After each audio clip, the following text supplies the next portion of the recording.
Hey, Jason, what's going on, buddy?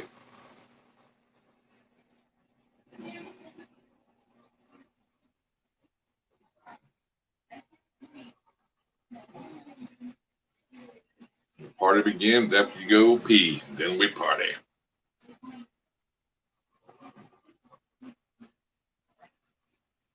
What's up, Josh? How you doing tonight, buddy?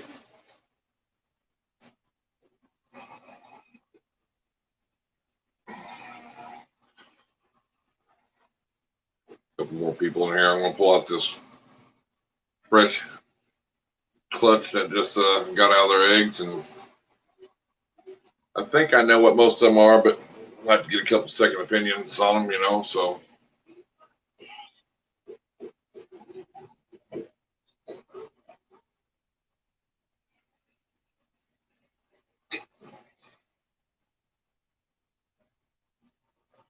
Feed night. Heck yeah.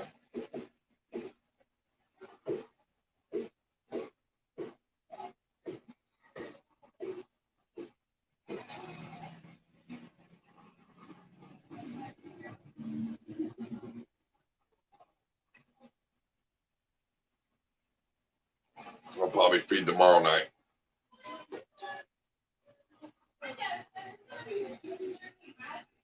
Maybe tonight. I don't know.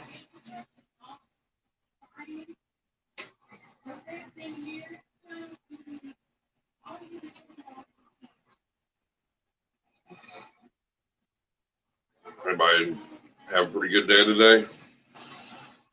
It rained here. That was great. Brought these hot temperatures down some, you know.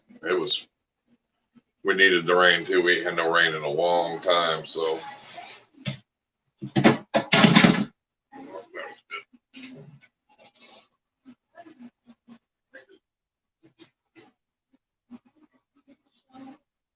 No, actually, I got them. Actually, Donnie from DER built them.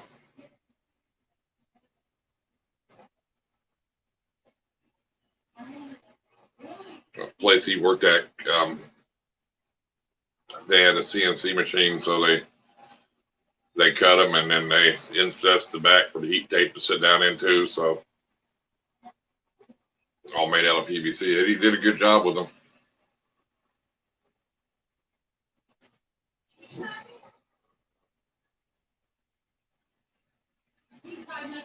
They're, each level is all controlled with its own heat tape, you know. So if you're not using it, you don't have to have it on or nothing.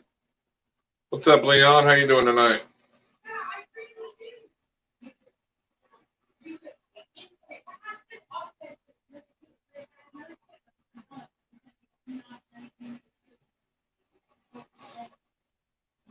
Yeah, it's one by the incubators, 41 quart, and the other two are 28. What's up, Rob? How you doing tonight, buddy?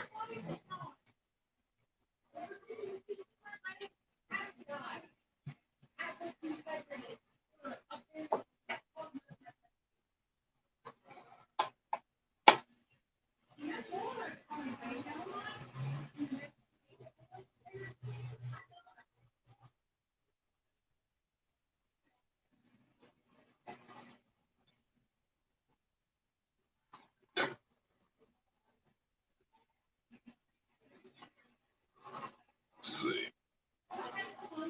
Sparty, huh? There he is. What's up, Justin? Link's at the top if you want to get on.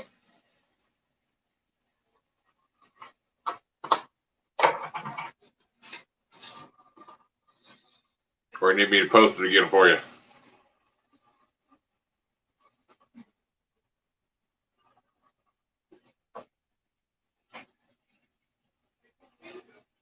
Thank you, thank you. Just hit that like button, please.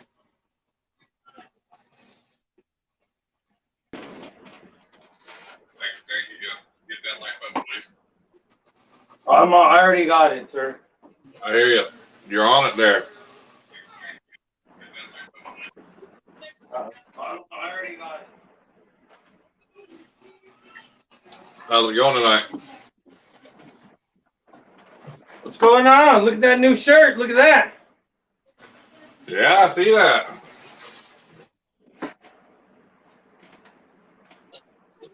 Fancy. Fancy pants. Your fancy pants. All them shirts.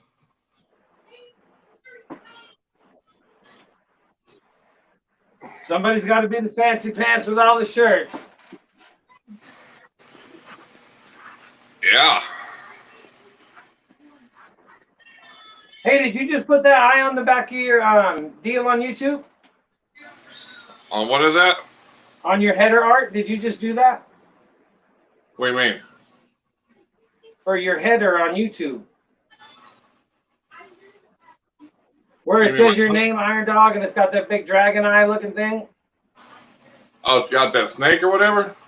Yeah, did you just put that up there, or has it been there? No, I just put that on there. That's what I thought. It's got my name above it and your name below it? No, on your YouTube page. Never mind. Oh, yeah, that's been on there for a while. I know what you're talking about now. Yeah, I need to change it.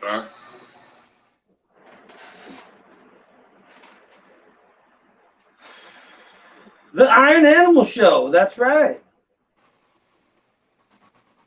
That's what What's going on, Spartan Reptiles? Josh is in the house. What's going on? I'm trying to find you over here on this other computer, and I can't find it on here. Who's there that? We go. Finally. Oh, okay. I'm trying to find you over here on this other computer. Jesus. I wonder if it'd be easier if I can. I wonder if I keep this sound up, turn that sound off. Now, oh, there. Welcome to the Iron Animal Show. That's cool. All right. Well, I'm gonna exit out of the camera and get these babies set up, and then I'll jump back in. Do what? I'm gonna get set up to show these babies, so just keep going with the chat. All right, you're fine. How many eggs you got?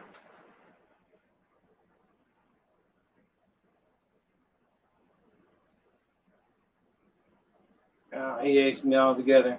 All right, everybody. He's gonna get ready. He had some eggs pipped, and they're all like popping out of the eggs and stuff. So we're gonna get a good glimpse of them. And he got some new African software rats. We're gonna talk about maybe some rodent breeding and that kind of stuff. So it should be cool.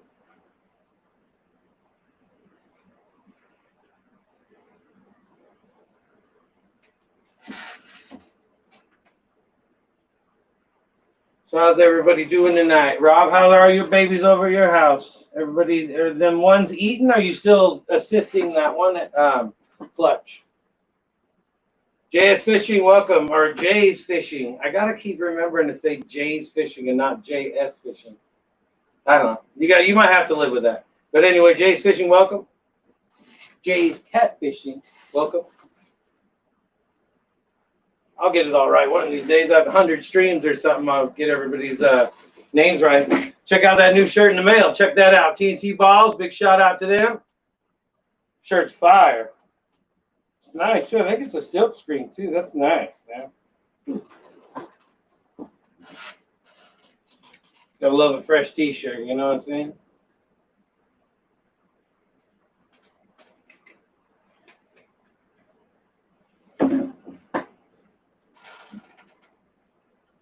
Remember to smack that like button on your way in or out, please.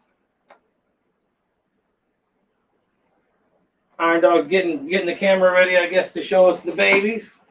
I'm not even sure what the pairing was or anything. I don't know how many eggs it's got, nothing. I was very unprepared, apparently. I did get a nice shirt. Did you see that? That's all that counts. Yeah, I was all ready with that. That's about all I had ready.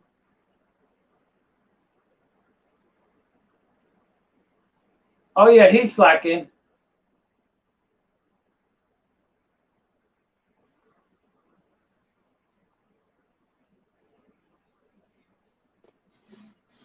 All right, I'm back. Oh, finally. God, I was waiting all damn day. The pairing was there we go. fire to lemon blast. Oh, right on. So I think I know what I got, but I don't know. So I'm gonna. Yeah, it's hashtag share the love, and then on the back it's got the The other hashtag positivity. I don't know if you can see it or not. But. I'm going to try to do this one-handed because I ain't got a very good stand. So I'm going to go solo for a minute here, and you look at these. Welcome, Bryn. We'll go from there. All right. This is the first one. D&D, welcome to the stream. We got Irondogg's little hatchlings here. I believe it's just a fire to a pinstripe, lemon blast. but because I really don't know what a fire pin looks like.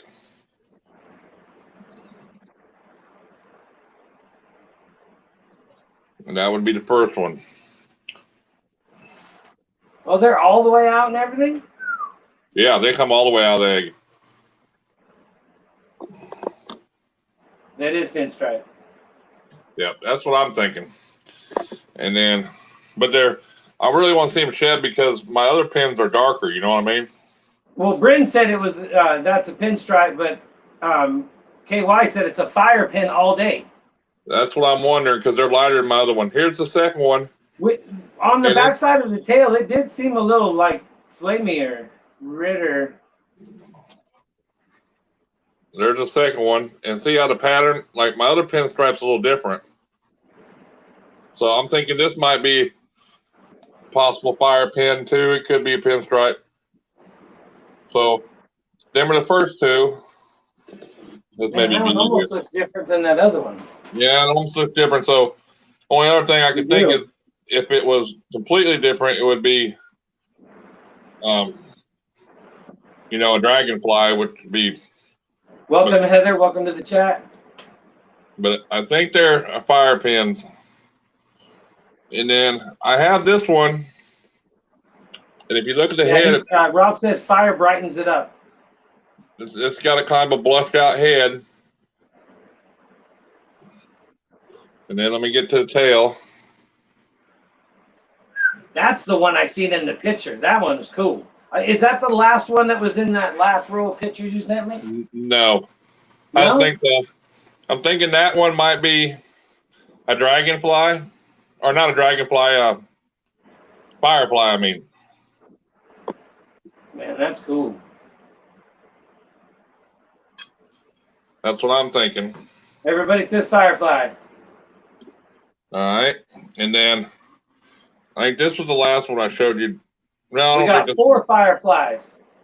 So even little Brent said it's a firefly. That would be the next one. He's the fish kid. What are you doing knowing about all these snakes? I think it's a firefly cool, too.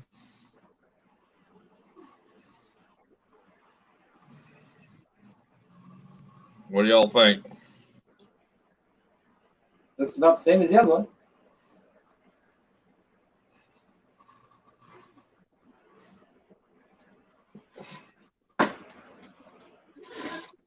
And then 2 fireflies. I got this one. I think it's maybe just a fire. Maybe. I don't know.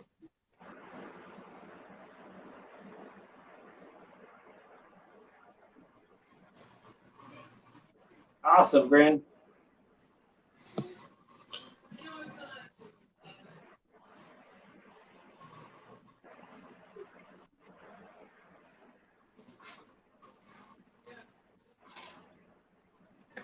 So that's the third one. And then the fourth one here. That's the one you seen, Justin.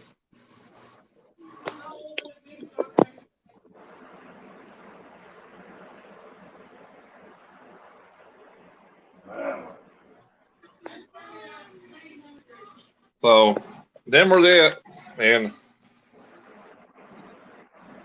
I'm thinking maybe 2 fire pins and 2 fireflies for sure. I don't know about the other 2, so.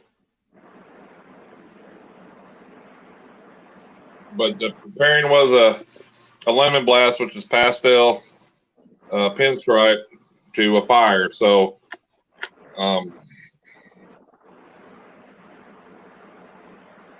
but the blushed out head kind of got me thrown off a little bit, you know what I mean? Because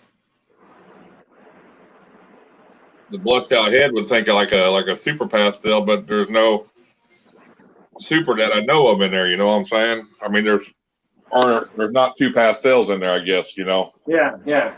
So.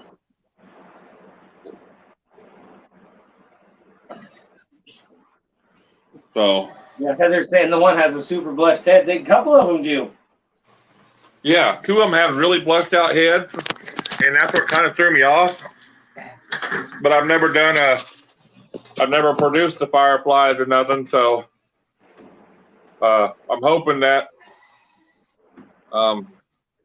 maybe they just come out of the egg. Maybe I'm hoping at least two of them are fireflies. They haven't shed yet, have they? No, I didn't think so. Yeah, they just came fresh like a couple days ago. they have not shed yet. They just got they were hatched. They pipped out on their own on Saturday, except for two. So I cut the other two. 4 were out of the eggs yesterday, and the other 2 come out today. So I left the other 4 in there till the other 2 come out. I'm hoping I got 4 fireflies. I mean, that'd be pretty cool. That's why I wondered. Really was wondering on the pins, fire pins, because I got pinstripes and they're not as light as them. You know, I mean, they're a lot darker. You know, and it's the same dad. So, but all in all, not a bad clutch. I don't think. I think out of I did. Yeah, I got some pins too for sale. 1 female, two males, and because I can pull out a pinstripe and show you the difference. You know, Patent pending pythons is in the house. They said they just hatched out some pins as well.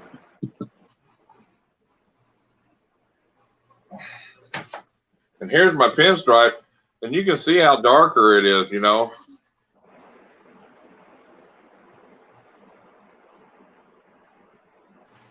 So I'm thinking maybe them are fire pins. Yeah. Hopefully, but we don't. I guess I'll know more after they shed. You know, because I know they're little. So.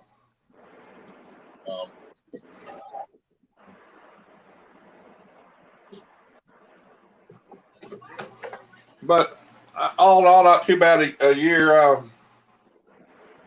bred 6 females.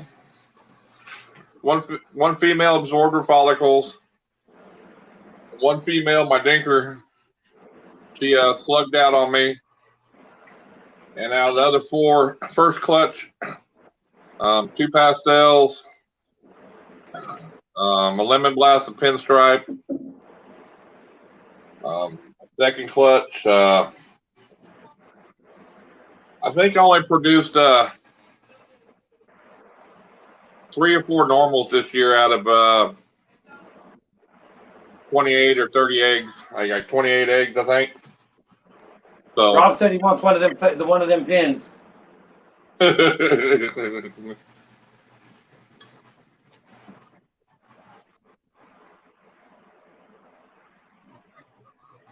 All right, I'll see what I got when whenever they come out, buddy. Sherbert fly, huh?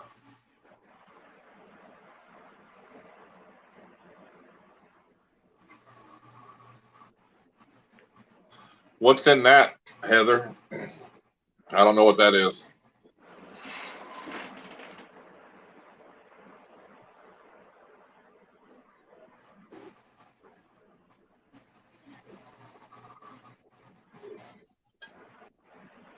Rob be buying up all my females.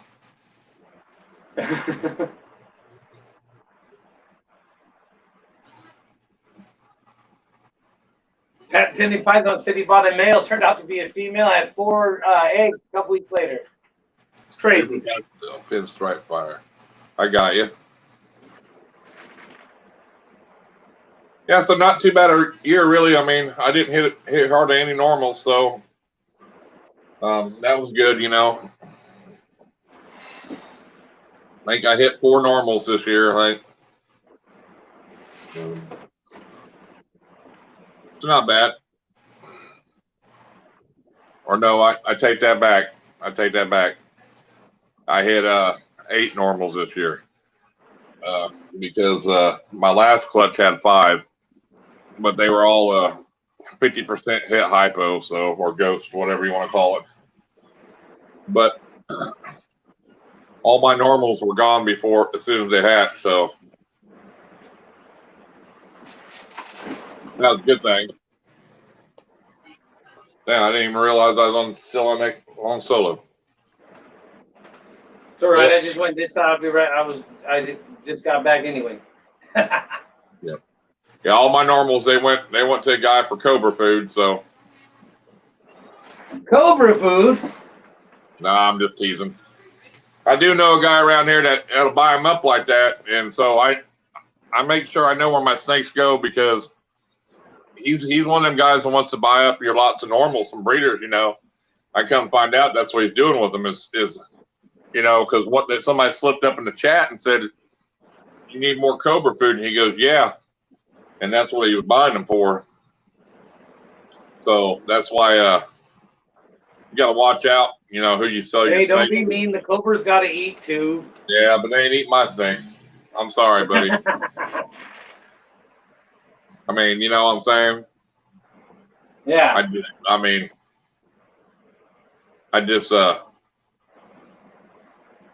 if they were dead or something, maybe, you know, but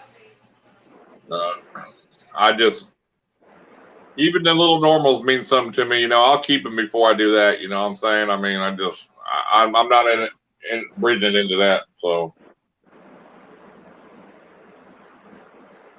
but there's people out here that do that, you know what I mean? Oh, I'm sure, yeah. So me and Justin were talking yesterday, and we had a conversation about breeding rodents, rats, and ASFs, and heard different people say different opinions on stuff. I heard people tell me that I was crazy for keeping my males with my females, and they'll eat their babies. And I said, I've never had a problem, and I know other people that do that, you know, keep their male rats. Yeah. And, you know, of course, if you get a mom that eats the babies, I've always put a mature rat with her, and I've never had them eat it after that, you know. But the ASS, what's y'all's opinion? I mean, I've heard people putting 2 males to 6 or 8 or even 10 females or more. Yeah, I don't take out my male at all, and I only run just the 1 male. On your ASFs? Yeah. Because I just figured that, you know, I mean, I guess if you got him young enough, you could probably run 2 in there. But you think eventually the one's going to try to take over, eat the babies, and then want to, you know, breed and have his babies in there. Well, so, I know I mean, rats. I don't know if the babies are getting eaten because of that kind of stuff or what. I don't know. It's weird. I keep now rats. I only do 1 male, you know, and yeah. I learned the hard way when I had a male die. I put a new male in there, but I didn't realize that I had a couple babies and he killed them. I'm not even thinking they weren't his, you know. Yeah, yeah, because they'll do that. Rob says that he runs the 1 male too, but he's heard of people running 2. Well, I heard the 2 to 8 on the ASS just because, or even 2 to 10. Hey TJ, that they said because once you get your colony started, breeding colony, yeah, that if they have a male die, they always had a backup male. You know what I mean? But they're usually running. Well, I get all that. You think sooner or later he's going to want to take over, though. You know. Well, 8 to 10 females. I think that would be a lot of females to keep up with 1 male. You know. Yeah. I think that's probably it too. If you can keep them busy enough, I guess. But I think that's just because they're doing the 8 to 10 females on their ASFs is the only reason they're doing it that way. You know what I mean? Well, yeah, and plus, you know, I mean, if you get enough snakes, you can't have a delay. Right. You know, my operation's a little smaller. If I get a little hiccup, it's not a big deal. I got enough in the freezer to hold me over. You know, Right. so I don't have to risk that factor. So I don't know if, yeah, it's like, I'm sure if you get them going fast enough, I'm sure you can teach anything to do whatever you want it to do if you work at it long enough, you know. Well, I'm going to split them up. I mean, because they haven't really started their colony yet. You know, they're still little. Yeah, They haven't started breeding. So I'll probably do 1 male to 3 females because that's I've got 8. I think I got I do. 4 females and 1 male. I think so. I think I'll do 1 to 4. You know that because I got 8 females and 2 males. So Yeah, I would to start anyway. Well, I mean, I guess you'd keep them all together, but man, that's a lot in one tub too. You gotta have to use a really big tub, you think, with 2 and 8. That's 10 rats. Well, I got the big concrete tubs in my rack. The large size, the rack. Yeah, well, they're the mediums right now, the one they're in, but they're not full grown. You know, they're not at the breeding size yet. You know. Well, see that's where I come up with my kind of dilemma now. I have with that one rat. See, because I didn't realize that apparently physically or whatever the ASF cannot breed with a mouse, even though it is a mouse. But last week on Saturday's Live, when I was changing the rats out, the one female was like, man, that thing's pregnant. I was like, oh, you know what do I kind of freaked out a little bit. So I just put it in there. And as soon as we were done with the show, I looked through, there was no males in that bin, and that rat was pregnant. And the only place that those rats ever get put is, like I say, I put the one rat in with the male mice, and I've seen them mice will try to hump them all day long. I just figured they couldn't, but they'll try. And then, you know, all of a sudden I end up with this damn ASF rat and had babies. It had 13 babies, and they look like ASF babies, but my whole thing is if it's like impossible for them to breed, I think it's almost more impossible that if there was a male somewhere in that bin with like 20 to 30 rats, how did only one of them become pregnant? You know what I mean? And ASF, it's way too big. It's full grown, ready to have babies. So it hasn't been in a bin with a male or a female like the parents in months. You know, it takes them like 4 months to get going. So the only male, and I said I've checked the bin twice. I checked the bin last week. There was no males in there, and I went through physically one at a time to make sure no other females were pregnant. And there's no male in that bin. How that female got pregnant, I have no clue. But I know that there was a couple weeks where the rats didn't get eaten because they had the mouse smell on them, and I put them back in the grub bin. So now I got these babies, but they say it's impossible for them to breed. So obviously there's a male somewhere, but I don't know how it happened. So people that do the ASS, since I'm just starting out, it'll take a couple months, correct, before they start breeding. I take it. They're not like a rat. Rats, man, they're on it now, you know. No, it's like 3 to 4 months before they get to like full adulthood and get like going. I mean, they're not babies. I mean, they're not full adults, but they're not babies. You know what I mean? They're getting close to breeder side, real close. I mean, he didn't want to give me adults because he wanted them because they don't live as long. Of course, you know what I mean. He wanted me to give me something. And the younger they are, the better they'll establish the colony too. Right. If you play Barry White. Hey, Jackpot, what's up? What's up, Hefe?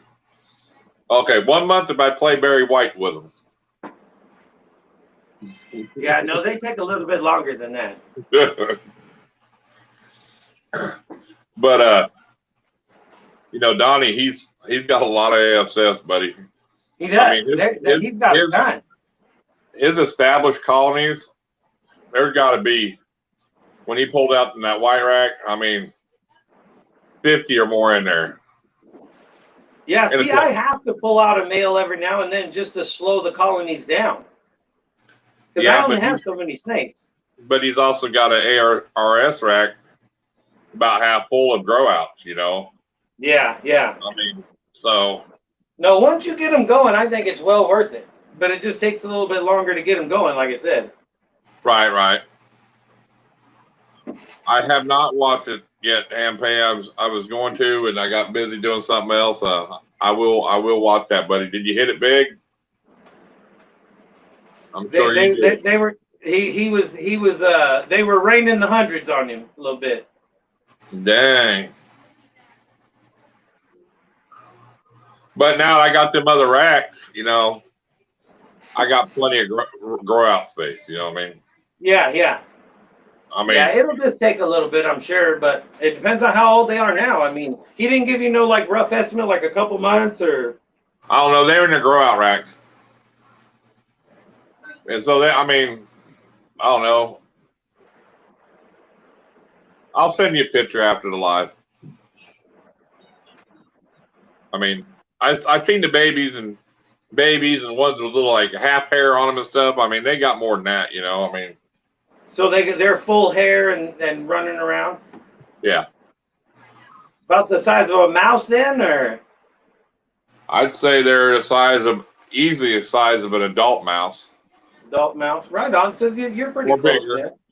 I'd say maybe more like the size of a weaned rat, maybe almost. They're not Right real on. So big. you should be close then.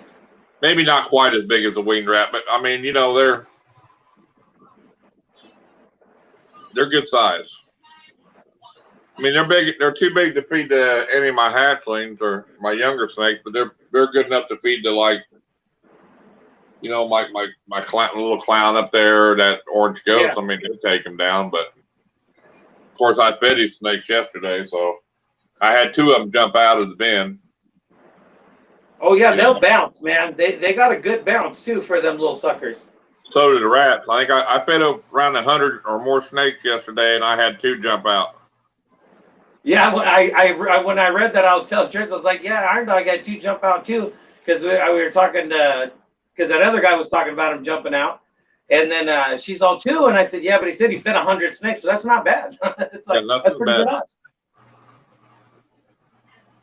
Hempe says he likes the name, the Iron Animal Show. Yep, that's what's running on the bottom. Hey, we got 12 in here right now. That's cool. We're rolling. Hey, I got to run upstairs real quick and check something out. I'll be right back. All right. Yeah, I mean, I got enough grow out space right now, Heather. I probably wouldn't have to do none of the ASS like that when they get going.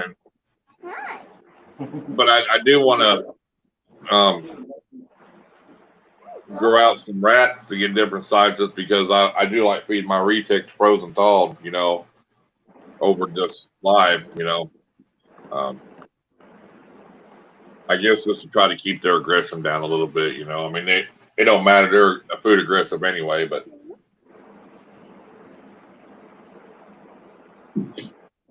yeah, I didn't know,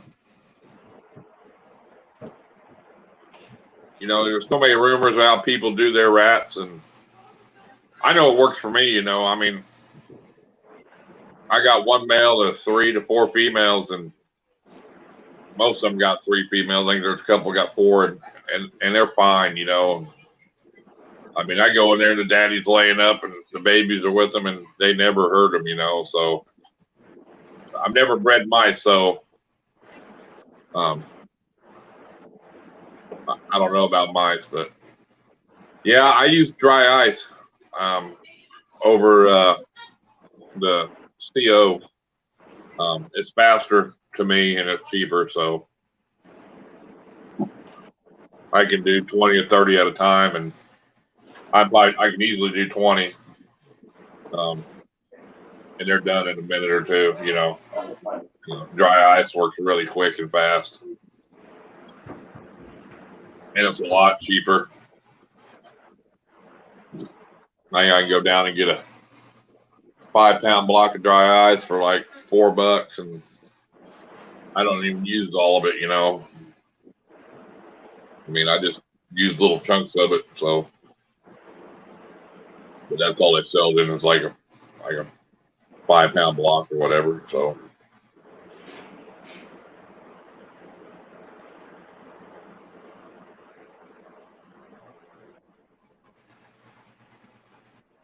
Yeah, and that is the worst part too, Heather. I don't like doing that either, but I guess I love my snakes more. So I did the first time I did the CO. I think it was the second batch I did. Um, they were all done. They were all, were euthanized, and I was taking them out, and there was one underneath a couple, and it was kind of still gasping for air. That sucker come back to life. I was like, God dang it. So I find the dry ice method works really, really good for me, and it's actually faster. So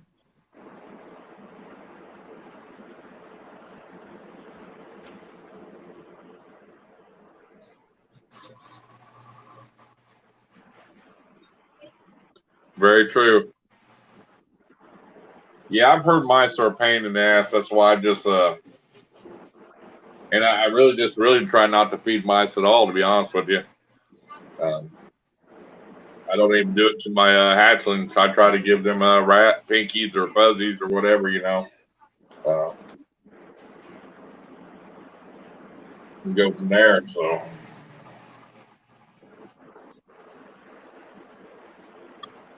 yeah,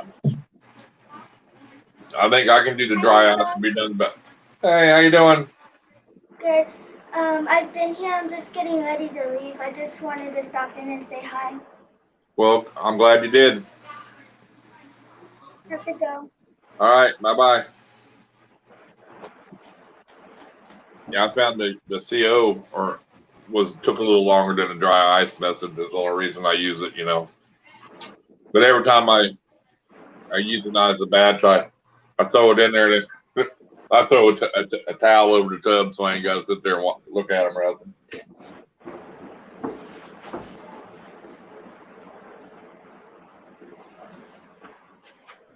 Rob, what's up? I got that fancy new monitor. It's gonna go here on the wall. Yeah, I see that.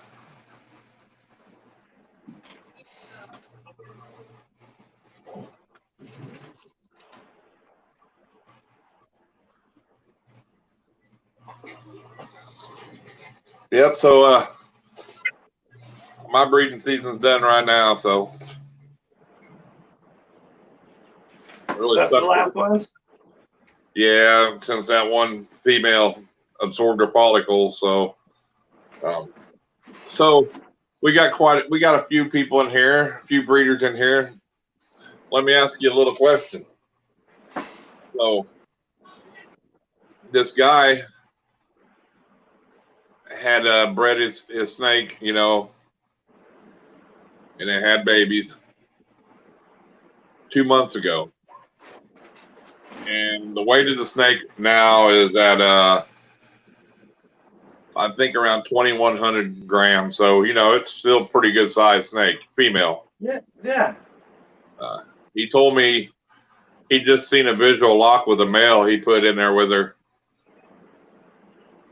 I think that's a little soon, don't you all think? Yeah. I mean, I don't. I know she's big. I understand she's big enough. But to have babies 2 months ago and then to have it again, that might be kind of harder on her. I don't know if she'll take it, to be honest with you. Yeah, that is a bit close.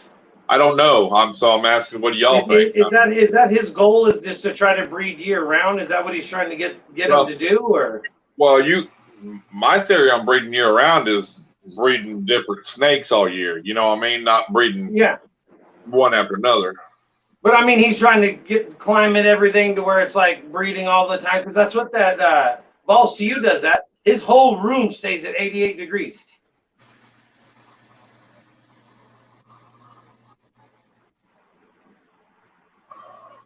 What do I breed my ASFs in? I breed them in just the big concrete tubs is what I'm using. That's kind of what I was thinking, Spartan. I mean, I understand that she's still got good I weight on use her, Sugar Pros with an S. but but Yeah, Heather said 1 year on, 1 year off. Yeah, 2 months. That's crazy. yeah, I mean, because you think about it, if I started locking mine up, I usually start in October, and I keep putting them. You know, I'll put a mail in, and I'll take them out after 2 or 3 days, and then I'll wait about 3 weeks, and I'll put the mail back in. You know what I'm saying? Yeah.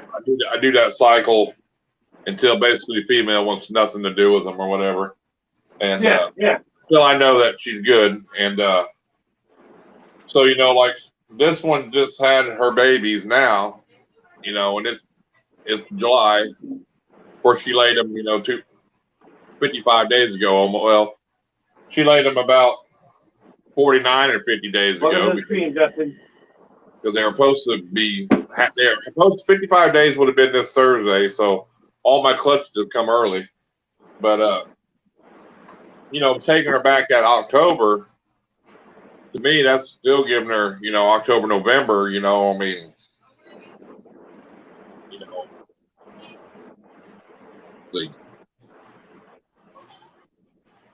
let's see, that would be that's 5 or 6 months. I'm giving her a rest break. You know. Yeah, 2 months. That's way too soon. I think. I mean, I can't really say too much. I haven't bred nothing yet except for an annul, but you know, Well, I mean, it still seems like it's a little soon. If she'll take, if she'll even accept the, you know, if or will she possibly absorb the follicles or reject it? You know, that's what I'm trying to, you know, I mean, is it even possible you think she's going to take and it's going to be a healthy clutch? Is what I'm trying to say. You know, Well, yeah, but she'll determine a lot of that. I mean, even if they do breed up, if she's not ready, she'll refuse them anyway. Right. I mean, because and no, Handpay, there's no direct link for me or anything on there. You can tell them I sent you though. Hey, Chevy. Yeah, I just you know, what's up, Justin? I just Chevy, yeah, I mean, I tried it. I figured 2 years on, give them a year off. You know, I know some 2 on breeders. and 1 off. I know some breeders that breed every year until they die, dude. I mean, I'm just going to tell you that right now. It's all about money. They breed every year until that snake dies. And that's going to be the thing. The race for success is getting stronger and stronger and stronger in the community of breeding snakes. I think because everybody wants that new, you know, thing. Well, you know, it used to be a pretty well known thing, I guess, that you should wait till about 1,500 grams at least. But that theory's kind of went out the window here in the last couple of years. I know people breeding them at 800, 1,000 grams, and they're getting 6 to 8 egg clutches. I mean, they're breeding them hard and early now. And their theory is, you know, this is my theory. You know, this is just me saying somebody else's theory. Yeah. Because I don't breed at that light of weight. I mean, I wait till mine. Like Heather said, why risk your animals? It's just crazy. I breed mine closer to 1,500 grams, right around 1,500. You know, if they're close, I know I can feed them more, but I mean, I don't go under. You know, I mean, they're right at 1,500 at least, but they like, well, in the wild, they don't. There's no. You know, they don't know if they're 800 or 1,500 or 2,000 grams, but I mean, it's I mean, I don't know to just I think it's just a money game with them, to be honest with you. I think it's all about money to these type of people, you know. And some of them are pretty well-known breeders that y'all know, you know, that are big time, that are leading this goddamn market right now, that do it, you know. And, and are open about it, and are pretty fucking open about it, you know. I mean, they'll tell you. I mean, Miguel. Well, and that's true too. When I got into this thing a couple years ago, the big thing when I got into it, the big, like, you know, in all the videos when I first started was like people were so upset about, or the bigger breeders that had put in all the time were upset at that time of all these newer guys coming in, buying all the high dollar animals and just starting there without putting any work in. And that's where I was kind of leery when I got into this, because it was like, wow, I don't want to be part of that kind of thing. You know, it was really weird when I first got into it. That was a big thing, I guess. It's like any other business, though.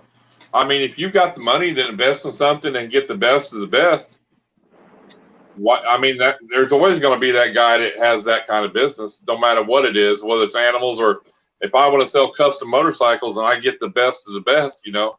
I mean, I'm doing it because I'm putting a big investment to get a big return. You know, Yeah. you got to take a big risk to make money. Oh, I can't say if I had the money, I wouldn't try it. I mean, I would, but I mean, when I came into this deal, that's kind of what I was worried about. It was like, wow, if that's going on, it's like I can't compete with none of that. I just want to be like just the hobby guy, you know, very small hobby guy. I mean, Miguel had the money, dude. He had the money to throw out. I mean, he had businesses. He was successful. No, there's a lot more than just Miguel too, but he was one of the ones at that time, though. He's honest about what he does, though. I mean, he said he's had some go at 800, 900, 1,000 grams, building follicles. You know, I mean, he doesn't hide it. You know, I mean, you know, which is, you know, like you said, it might make a lot of people mad, but I mean, look at his. I mean, he had the money to invest, and you know, I mean, if you got the money to invest, I mean, if I had tons of money, don't think I wouldn't have a lot more than what I do. Yeah, I mean, but I wouldn't have so many that I couldn't take care of them. You know, yeah. I mean, I want to do it. You know, I want to be able to take care of all my snakes right now. I mean, if I can't. I mean, yeah, I'd like to have 500 snakes. Who wouldn't, you know? But I don't want to have to then depend on somebody else and hope they take. You have to stay within your means. You know, then you're putting the trust in somebody else that's going to care for your animals as good as you're going to do it. What's the most any of us have spent on one snake? I think the most I spent on one snake was, well, not one snake, a pair of snakes. I spent over $1,000 on my retics for a pair, you know, I mean, but that investment's going to turn, one snake's going to bring my investment back on it though, you know, I mean, but that's a retic, you know, I mean. Josh says 2,200. Damn. I just have small jeans and stuff. We don't talk about mine. It's cool. But I mean, yeah, I mean. But I mean, go buy you a single jean Sunset. What's it going to cost you? You know what I mean? What's the Sunset going to run you? Too much. It's going to run you in the thousands, you know? Well, there's the person to ask right there just showed up. What's that? I said the person that we should ask just showed up. Yeah, I mean, you know, so, I mean, yeah, I mean, 800's a lot. 2,200's a lot for a single jean snake. I mean. Welcome to the stream, Donnie. You know, I mean, they spend more than that. I mean, you know, what Brian Cusco say on his video today? He had that cinnamon Sunset. He said, you know, I got a price of $35,000. He said, but that's because I don't want to sell it, you know. But if you want it, it's going to cost you $35,000. Donnie says it's all about the investment. Well, that's where when you get them big expenses, you have them give you 2 receipts. One to show to your wife, and one that you actually paid for it. You pay them a little extra, give you a receipt that said, I only paid this. That was funny when you said that last night. I started laughing. Yeah, that's the way to do it, though, you know. You know, and it's scary. An investment is an investment, but, you know, I do know a lot of people has put a lot of big investment out there and lost their ass, you know, because the prices fell, you know, and that's the scary deal, you know. I mean, but you're not going to make no money if you don't spend the money, you know. To make the money, you got to spend the money. I mean, that's just really all it is, you know what I mean? I mean, this is how it is, you know. I mean, look at the strength. I mean, there's still jeans out there. It's going to cost you 10, 15,000. You know what I'm saying? Oh, yeah. I mean, the Stranger, them ain't cheap. The Stranger jean, you know, and there ain't a lot of people working with it, you know. I think actually Miguel just got one the other day from one of his buddies and doing a, you know, collab breeding deal with it, you know. I mean, you know, Stranger, you know, I know last I looked it was around 10, 12 grand, dude. You know. Same with Smuggler, and there's a lot of jeans that are going to run you. I mean, there's some clout. I mean, hell, look, like I told you that candy I got. You know, a candy pied's anywhere from $5,000 to $7,000, dude, for a candy pied. You know, I mean, it's expensive. You know, I mean, so. But I mean, even spending $1,000 can be a lot of money, you know, for a single gene snake, or even for one snake. You know, I mean. Oh yeah. I mean, it's just. But the best way I can tell you to do it is you start out with what you got, and what you sell, you keep that money back to put back into your collection. You know what I'm saying? Oh yeah. I mean, you know, until you can afford that snake. You know, what's up, Blackbird? Hey, Sherry. You know, I mean, that's the best way to do it. I mean, I think, you know. And then if you get a little bit of extra money here and there, you know, maybe when you get this, maybe when Grandpa Trump gives us a second stimulus check, people will go spend that money, you know. I mean, that's for sure, yeah. I mean, you know, there's another $1,200 you can spend, you know.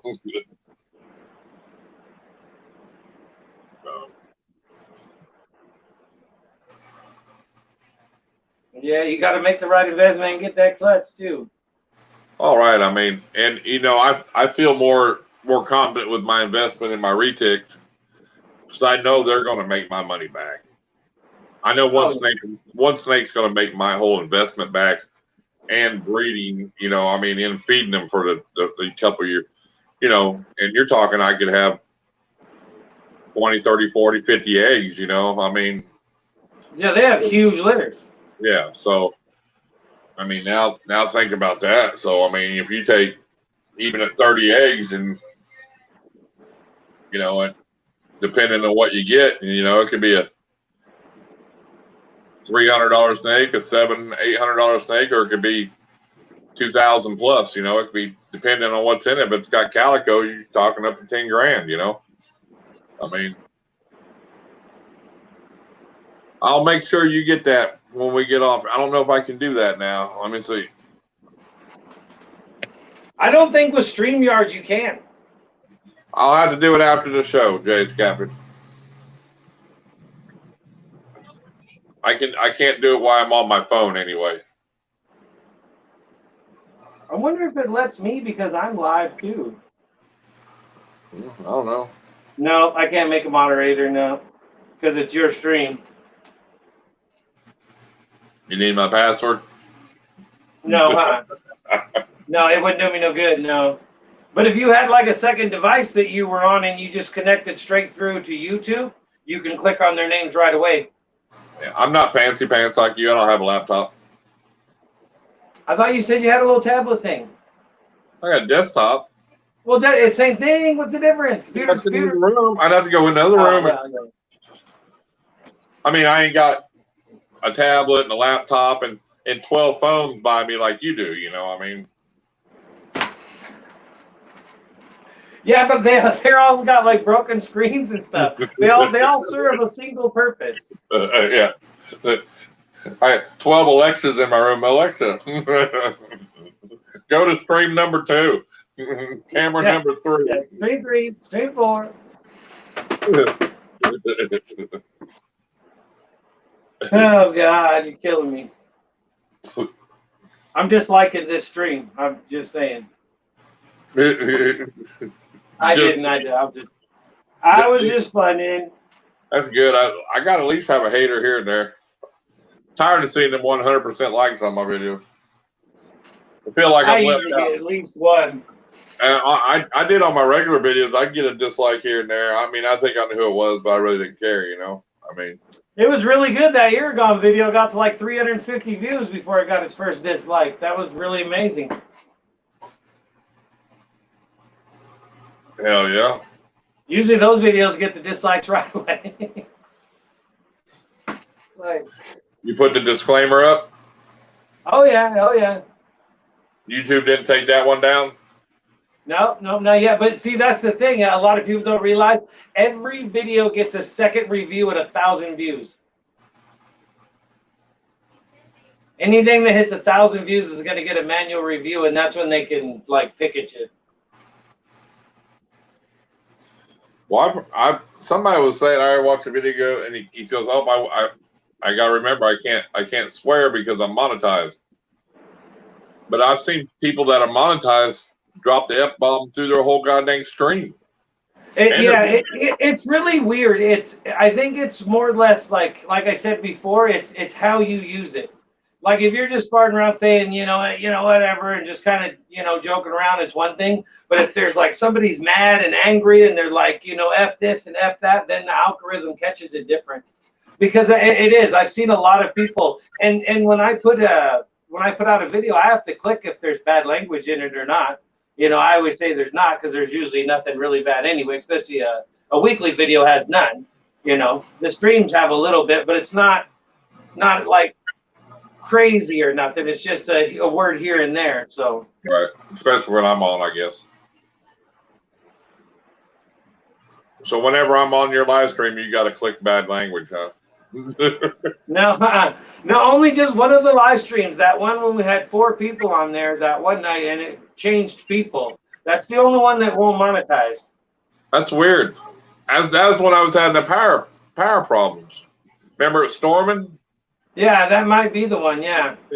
We were live streaming. Rob did his clutch, and it was storming. Then we were on for about 2 hours, and then I said, "Hey, my power's flicked on and off because of these storms. I want you to go ahead and I'm going to get off and let you take the live stream because I'm afraid we're going to lose it, Yeah. And then, but I don't know what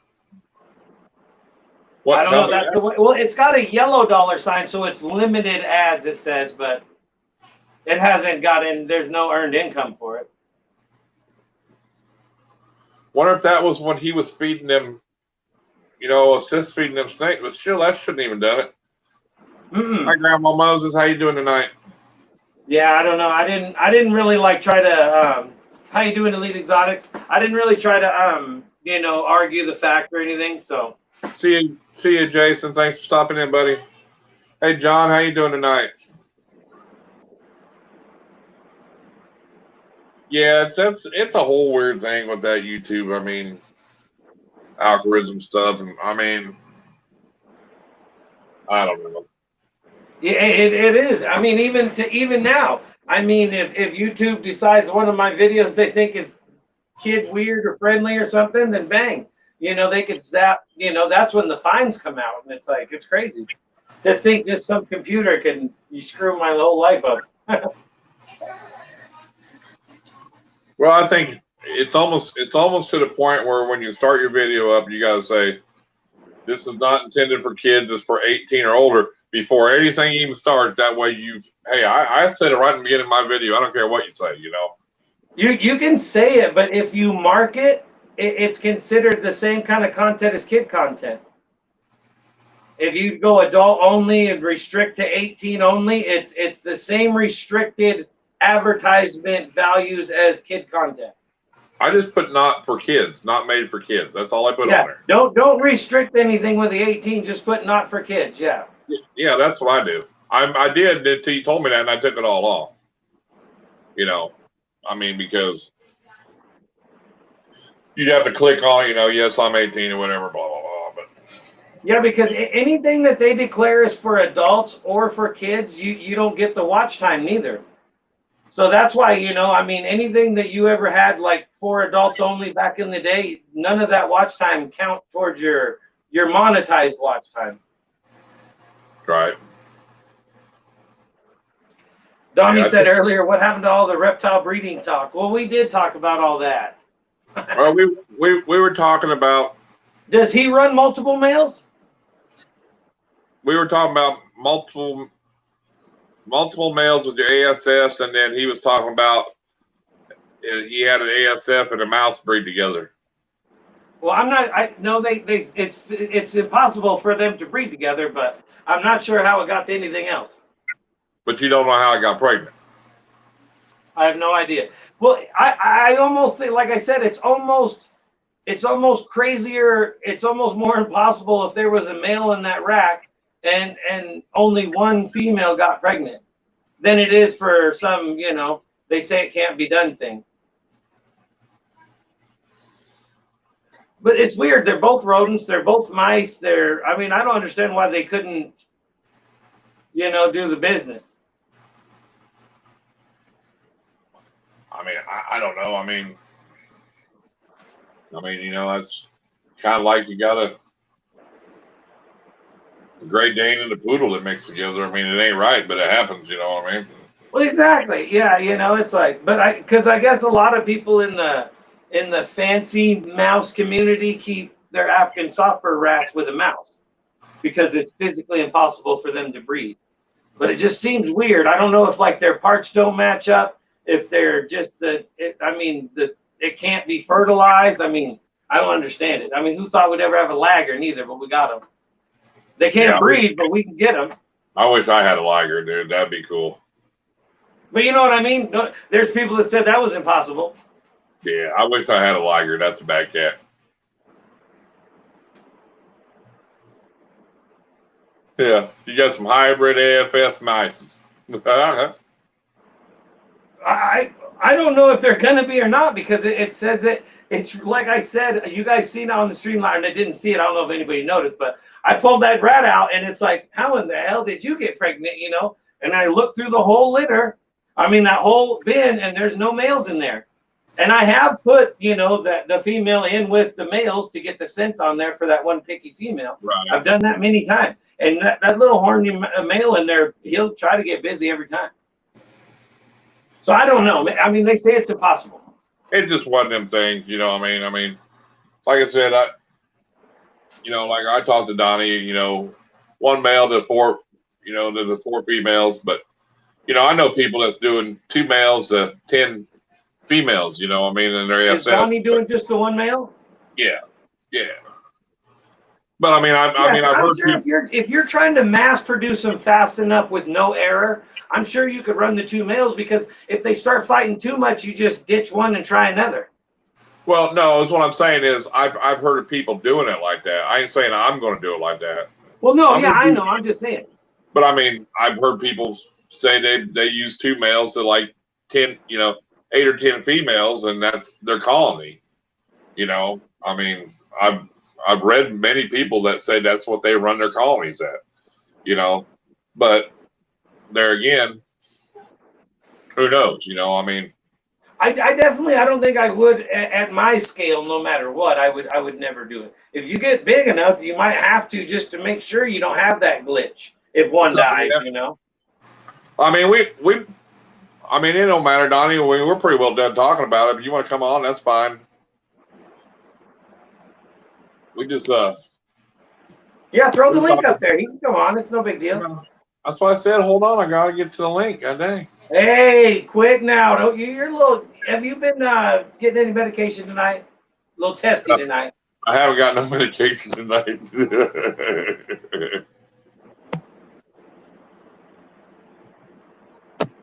No, I haven't got. He's itching to show off them damn rodents. He wants to show off them bins, something fierce. He is. He's probably frothing at the mouth right now.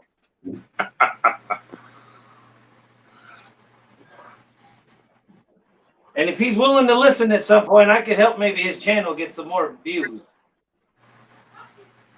We don't have to talk about it on here, but. Yeah, right. That guy's got videos from 3 years ago.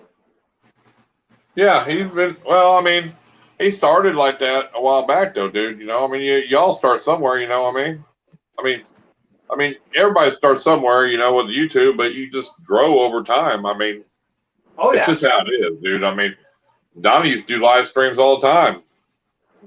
What's going on, guys? What's happening? Just hanging out. I'm not over at the snake house tonight. No, I was showing off. Me and Justin were talking the other day about rodents, and I showed off the new babies and got everybody's opinion on what they were. They're thinking 2 fire pins and at least two maybe 4 fireflies. Oh, that's sweet. So no normals. All right. I just want to start by saying this. As far as rodent breeding goes, I did try the whole 2 males to 9 to 11 females. Sweet. And that's when I was in Florida. I had no luck at all. I mean, they wasn't producing nothing at all. I moved to Oklahoma. I cut it back to. Yeah, I think they would fight flipping back and forth. It would just be terror inside of there. I mean, I would assume. Actually, they did fine as far as cohabitate and everything. They did fine. Just no breeding? But just no breeding. Right. I moved to Oklahoma. I cut it back to 1 to 4, 1 to 5. And Chris was over the other day, and he's seen how many ASFs I have. I mean, I was on your stream when you showed them the other night. There's tons of them in there, yeah. Yeah, and the thing is you can add, if you want to expand the colony, you just use the babies, let them grow up in the colony to expand it or replace a male or females in the group. And then if they're babies and you want to create more, let me switch here. Okay, now we're here. All right. If you want to create a new colony, take babies from separate groups and put them together when they're younger. That way they can grow up together. But if you put adults together, as far as, pure that's not mature good. adults, that's not good. But I've even, I let my ASF babies staying with their parents probably longer than you should. But, that's why there's so many ASF rats in those tubs. Yeah. Deal with it. But to me, that's just better for them because they can nurse longer. They can, cohabitate as a family. And then when I pull them out, I put them all in the same tub. I don't separate them. And I've noticed when I do that, sometimes when they get big enough, they start producing themselves. They're in the grow out tub, and I'm having babies in the grow out tub. I've seen that in there. I mean, he's like, God, there's babies in the grow out tub. There's babies in this grow out tub. Well, see, and that's what my problem is with that one female that I have now that's pregnant, because I didn't know what to do with her because I can't put her in with a colony. I didn't want to put her back in the grow out bed of all the females because I figured, so I put her with the female mice, and they're all in there. They're all taking care of the babies, the ASF. It's like they're all homies. Right. Yeah, I've had that, and what I did was here about 3 weeks ago, I had 3 or 4 or 5 ASF females that was pregnant in my grow out rack, and they was in different tubs, so they was from different parents and lineage. Or I have like 2 or 3 bloodlines in my group, and I can mix those bloodlines and they're fine. I've heard in the past you can't mix bloodlines or they'll kill one another. I think that if you introduce them, when they're young enough, then they'll be fine. But when I've even said it in my videos that they'll breed with the male and then kill him off just to keep their colony going. So the bloodline will stay, but even if they do kill off the male, but they'll take the sperm and go about their business. Right. They're looking for sperm donors. But anyway. But if they don't get along, they'll just take what they need and get rid of the male. They don't care. And see, I've never had that. I've never had any really cannibalistic at all with ASF rats. Every now and then I'll have one pass away. But that's nature of the beast. I mean, I have that in my rats too. But what I did today, actually I did it last night. I had to drive to 3 different Walmarts. But I finally found an air conditioner and I put it in that room to cool it off. So I was having a problem with it getting too hot. And then, rats was dying, here and there. And ASFs, I think the hotter it is, the better they breed. But I need to drop that temperature a little bit. I'm breeding my ASFs in a different room anyway, so that's no problem. Since we've talked last, my 3 rat racks that I showed off, the one that only had 4 layers of regular rat grow outs, I'm up to 6 layers on my grow out rack on that. And then I got the other 2 older breeders that I'm getting ready to euthanize them and just have, grow outs on that whole rack. So, if anybody has any questions about rat breeding, I can answer anything that they need. Chris can tell me. Can tell I you. think Hey, everybody in here they were pretty good with the rats. We were just, the main topic was ASFs, about males to females, and I've heard different stories and other people, yeah, because like we talked doing the 1 male to whatever, but I've heard a lot of people say they've done 2 to 10, and they say it's fine, but I don't know. And because he asked me what size my ASS were, I go, I don't know. They're not babies, but they're not adults. I don't know what size they are. I don't know how old they are. He tried to ask me. I don't know nothing about them. And see, I don't really keep track of how old they are. I just look at the size of them, and same way with rats. A regular small rat to me may be different to Chris, may be different to you, Justin, or different to a pet store over there. It all depends on what we see as that size. But Right. I would say the ASFs that Chris took is late teenage as far as to us humans. They're not larges. They're probably in between mediums and larges. So about another month then before they start getting the business? I am not hearing nothing. Whoops. Can you hear anything? I was just saying, so about a month? Everybody went quiet. Can you hear us? Can't hear anything. Can't hear nothing? Because you can't hear us now. It's that earpiece. Can you hear us? I wonder if his earpiece died. Dad, I fell. Are you there? I think he's back because I just heard somebody say Dad. I'm not. I got an idea. Oh. Canon mic, audio. Well, we can hear you. Yes. Yeah. Okay. All right, I'll be right back. Let me jump off here and then I'll re-click the link. All right. What are you doing? Heather, did you start your mouse breeding up again?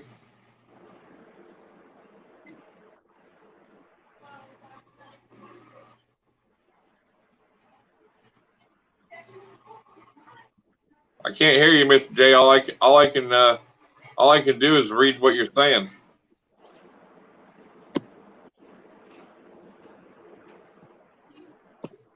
All right, let's try this again. Did your battery die? No. Oh. It was good. I don't know what happened.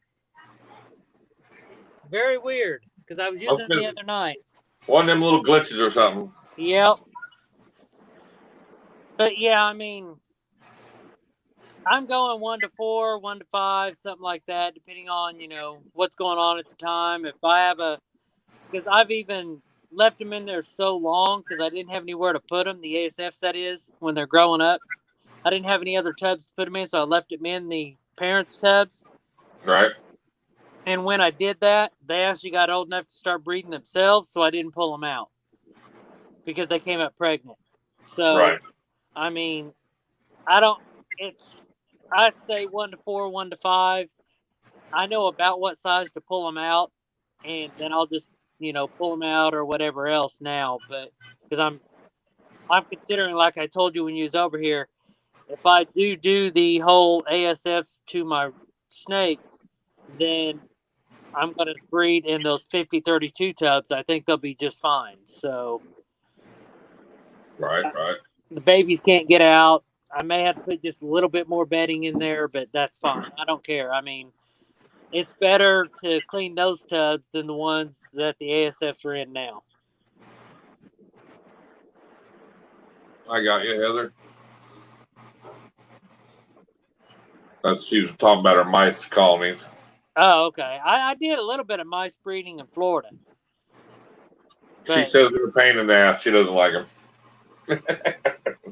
I don't want to say they're pain in the ass, but they stink like crazy. That's why I got rid of them. It was the stink. It wasn't how hard they were to breed, because I bred them like crazy, whenever I had my ones in Florida. But I just couldn't handle the smell. So what do you think? 2 or 3 months mine should start breeding? Yeah, if not sooner. Yeah, I mean it. Yeah, if they're bigger than if they're about an adult sized mouse, a little bit bigger, it shouldn't be no more than about a month and a half. Yeah. That's what he asked me earlier, and I said I'm not sure because I just didn't. I don't know. You know, I mean, I didn't know. I said just Donnie said probably a couple months, but I said they're about the size of like a weaned rat or maybe a fuzzy to a weaned. Not quite. Somewhere in that size. See, I think they're in between a weaned and a small. Yeah, they could be. Yeah, maybe. Yeah, probably. But yeah, I'm feeding them. I feed Kent rodent food to my rats and my ASFs, and a lot of people hasn't heard of that. But I don't feed Missouri. I feed Kent. Kent's got more protein in it. It's cheaper, and I mean, as soon as I started feeding them the Kent, they started breeding like crazy, and I think it was the food that really got them started. They're eating Missouri right now. Yeah. Yep, they will. But I go through a lot of it. They eat the hell out of it. Yeah. But they like the Kent too. When I tried it, they ate it too, though. Oh yeah. I've never seen that Kent kind. It's a bigger pellets. I mean, big pellets, like almost like hog food. It reminds me of they're a little bit smaller than a hot dog as far as big around, and then they're probably maybe a fourth to a fifth of the size of a hot dog lengthwise. Yeah. And of course they get broken up in the bag, but so they're harder than the Missouri is, but there's more protein in it. And Heather says she feeds Kent as well. Well, you can't find it down here where I'm at. You can find it where he's at. You can't get it down here though. And see, a lot of people, they don't know what a lot of these rat breeders feed theirs, and then when they supply these big snake breeders. But the feed store that I buy the Kent from is how I heard of it. Is the rat breeder that supplies Bob Clark his rodents actually feeds his rats the Kent food. They're based out of Georgia, I think. The Kent food. The Kent who makes it? Who makes it? But, and they really supplied just to the southern states for a while. That's why I was surprised that we couldn't get it here, but you could get it there. Right. Well, there's a state on the package. Heather's getting it up in New York, so I mean. Right. And it's one of them things that it's pig food. That's what it is. It's basically pig food. It has pig food on the bag, but it's actually the rodent blend. Right. I'm not over there right now, or I would, pull a tag off and show you guys. But Heather feeds it. That's what she's telling us about it. Yeah. And see, when I first bought a full pallet of it, put it in the back of my buddy's truck, we was driving back, and I just happened to look back, and I seen a pig on the side of the bag. I'm like, whoa, wait a minute. So we pulled over to the side of the road and looked. No, it's rodent. It's not pig. So I think that's just the way their marketing is. Well, same with Missouri. They changed their bags, and I swear their food has changed too, dude. Really? I mean, it used to be that 6-step rodent breeder and all that. Uh-huh. Now it's much of exotic animal food, and there for a while it had changed. I mean, I could tell with the smell and the way that it took my rats a little bit to get back on it. Well, I'll put it this You know, way. that is funny because the one the F6 I used, it doesn't say it on the bag. It says it on the tag that's on the bag. It used to be on the bag, and they said they just changed their bag. I said, no, you didn't, because I can tell the difference with my rats eating it and the smell of it. You know what I mean? I could tell the smell of it and the color. When I was in Florida, I was buying 6F, Hey, Randall. the Missouri, and it was costing me right at $20 a bag. Then when I went back, they didn't have 6F one day. They had this other rodent feed from Missouri. I forgot what it was called, but it was a rodent rat food. And I got it, and it was cheaper. It was like $17 a bag. I took it home, and yeah, it looked different. It smelled a little different, similar to the Kent, but not near as big as Chunks. But they did fine on it. And I was trying to, you as a rodent breeder, as a snake breeder, Yes, Annette. getting big, big scale or whatever, you're always looking at what can I do to cut costs to help, not hurt, the whole health of the animals, but what can I do to save money anywhere I can save it? So She's just playing with the retics. They're all right. Don't worry about it. And so that's what I was trying to do. What can I do to save money and to help me, You letting that grandbaby play with the retics? Yeah, she's gonna have something to play with.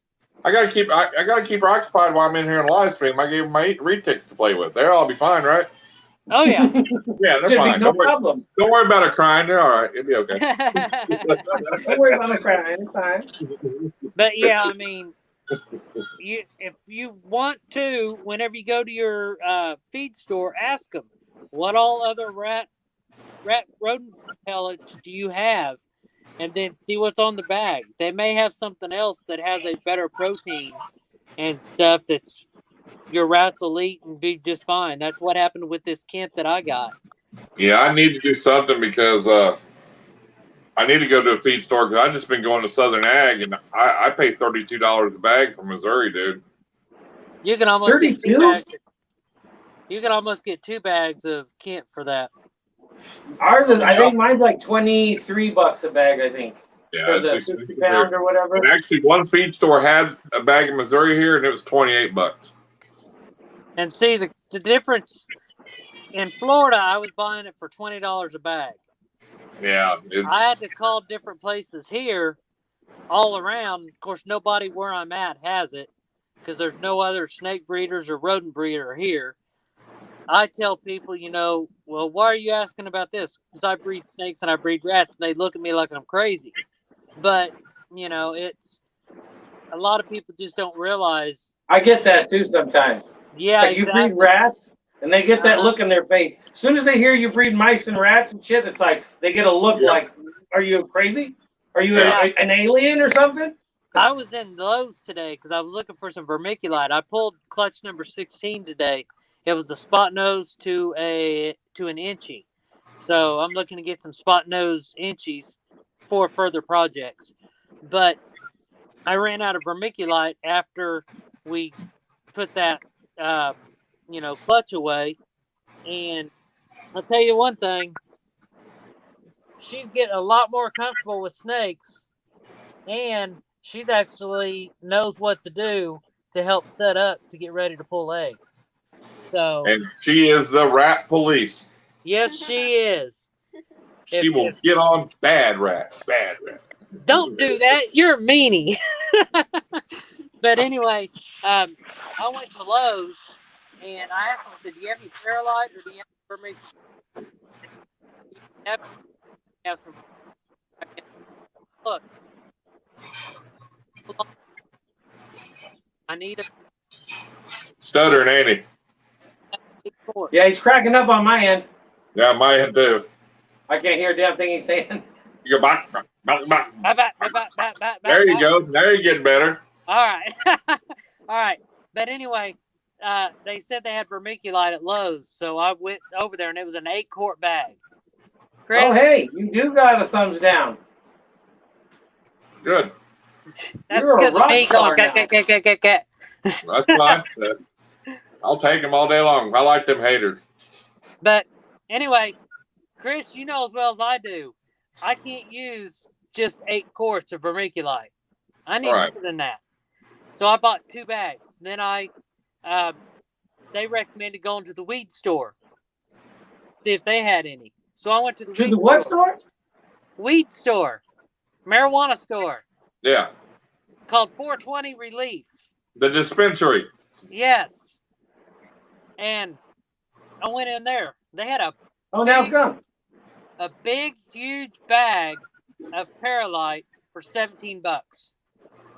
You can't beat it. So that's what I got. So, I mean, you got to do what you got to do to save money. And if it means Got to go where you got to go to get them deals. and if it means going to the marijuana shop to get my Paralite, that's what I'm going to do. They go, this smells good. Oh yeah, all the nurseries around here that sell any flowers or any of that, they all have the 420 products. Yeah, exactly. That was probably the one down there on your right, wasn't it?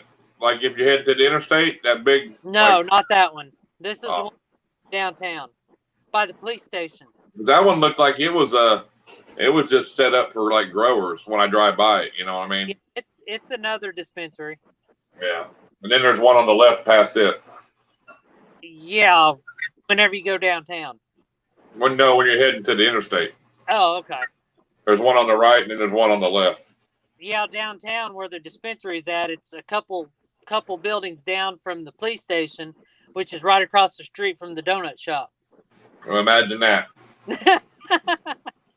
They go to dispensary and then they go to the donut shop. Yep. They got Smart. the donut shop so the cops can go to the donut shop and eat donuts and watch people coming out of the dispensaries to make sure they got their license.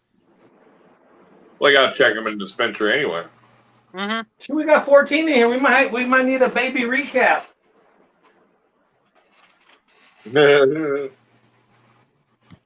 I can't. Yeah. I'm gonna see if I can turn on my computer so I can see the comments because I can't see no comments on here. You don't want to see them. Trust me. That's why I ain't reading them to you. Probably not. You don't want to see them. Get him off the camera. He's hurting your views. That's why I got thumbs down. You got Jason from Going Uper in here. You don't want to read them comments. What Oh, he's saying man. about you. That's bad. The thumbs down went away. Yeah, that's all right. That's because I said I was getting ready to get off here because I didn't want to read the comments. Harry Roman, what do y'all think about the new Freedom Breeder racks for rats? I think they're way better than ARS will do. They're awesome, dude. I think, in my opinion, I think the Freedom Breeder rodent racks are going to be better than the ARS anyway. Yeah, they're nice, and they'll last longer too because they're stainless steel. So I mean, for rodents, you know what I mean. I think eventually I'm going to switch over to the Freedom Breeder rat racks, and then I'm going to use the my ARS rodent racks for my ASF rats. When I was over at Donnie's the other day, he's like, "Man, I texted you about that foot powder, and goddamn Jason responded to me." I was like, "Yep." Yes, he's in Oklahoma too, right? Yep. Yes, Randall, I am in Oklahoma. I moved from Florida to Oklahoma. What I was thinking, I don't know. You want to keep your animals? Well, yeah, at this point. And I saw COVID coming too, so. The way they're trying to ban everything in Florida, you don't want to be there anyway. Exactly. You wouldn't have had a retic if you still lived in Florida. Nope. I wouldn't have been as big as I am right now living in Florida either. Right. Because I was running out of space. I was actually in a 2-bedroom, 2-bath condo, not supposed to have everything that I had, and I just couldn't have made it a business like I did. So I believe the rodents would have got you in trouble before the snakes. Here's the funny part about that whole situation. I bred rodents in that room with the window open 6 to 12 inches for 2.5 years. I exited smell out of that room constantly. Nobody said a peep. I was right by a breezeway, so it always went through the breezeway. You could smell it, but nobody said nothing. Before I came down here last July to visit and to try to figure out about moving, I got an email. Somebody was complaining that there was a very foul odor coming from my unit.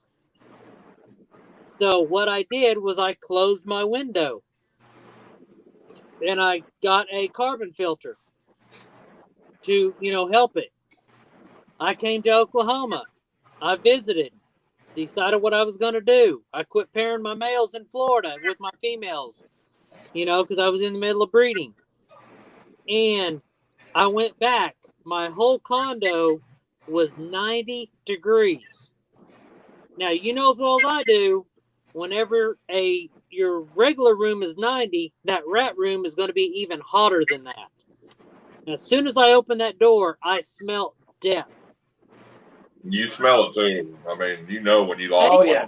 The snakes were fine, but I lost 20 to 25 breeder rats while I was in Oklahoma because that's going to stink a little.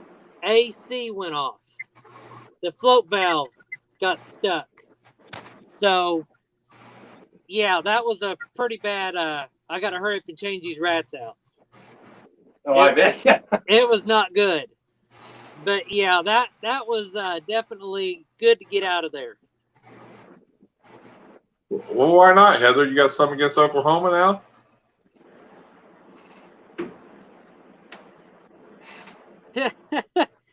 Heather was going to move to Florida to be with me, but I guess not anymore. She don't like Oklahoma.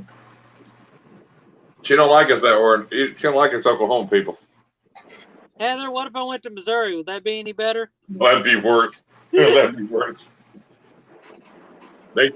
You wouldn't understand the Missouri people. They have their own language over there.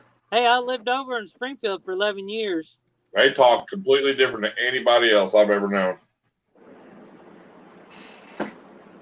It's cheap living in Missouri, though. Yeah. What's going on, Spartan?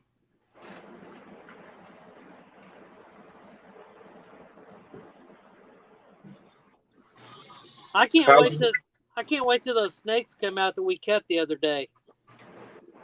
Yeah. Those were crazy, wasn't they? A couple of them I really want to look at and see what they look like. That first one especially. Yeah, there's red on that dorsal stripe. Yeah. That's not blood. That is red. Right. I mean, it has to be the yellow belly, black pastel cinder. You can, Heather. You what? They don't take up in New York. You ain't got to take a log chains and ratchet straps to keep your house tied down to the ground. That's what we do here. Jay's last comment. To the ground. Hey, Chris. She says she loves Missouri, so I may be moving to Missouri. There you go. Yeah, remember Joplin had an F5 there too in Missouri that time. It killed a lot of people. Let me tell you something about that. Okay, the same day Joplin had that F5 tornado, I was moving from Springfield to Bartlesville. Okay? If I did not have to clean the carpets in Springfield to my house, I would have been in Joplin at the time of that tornado. I drove through Joplin 1 hour after that tornado hit. It was crazy. Yeah, that was a bad one. That's almost as bad as the one that hit up in Oklahoma City up there. We are moving to rethinking. I would say Florida, no. North Carolina, that'd be all right. It might be out too, she said. Maybe. I don't know. It depends on where you move to, you know. Jason, where are you house shopping at?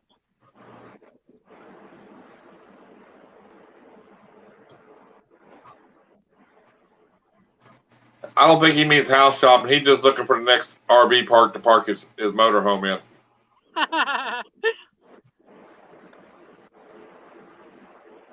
What's going on, Annette? That's fine, Annette. I just appreciate you having the live stream going. That's all. I'll yell at her later. Don't you worry about it. Showing the support. Yeah, she's all right. She's working. But now, since that ivory proved out to be black pastel and possibly cinder, imagine what that's going to do with the Corleone project.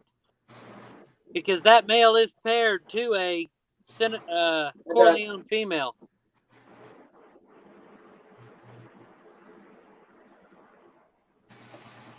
Heck yeah.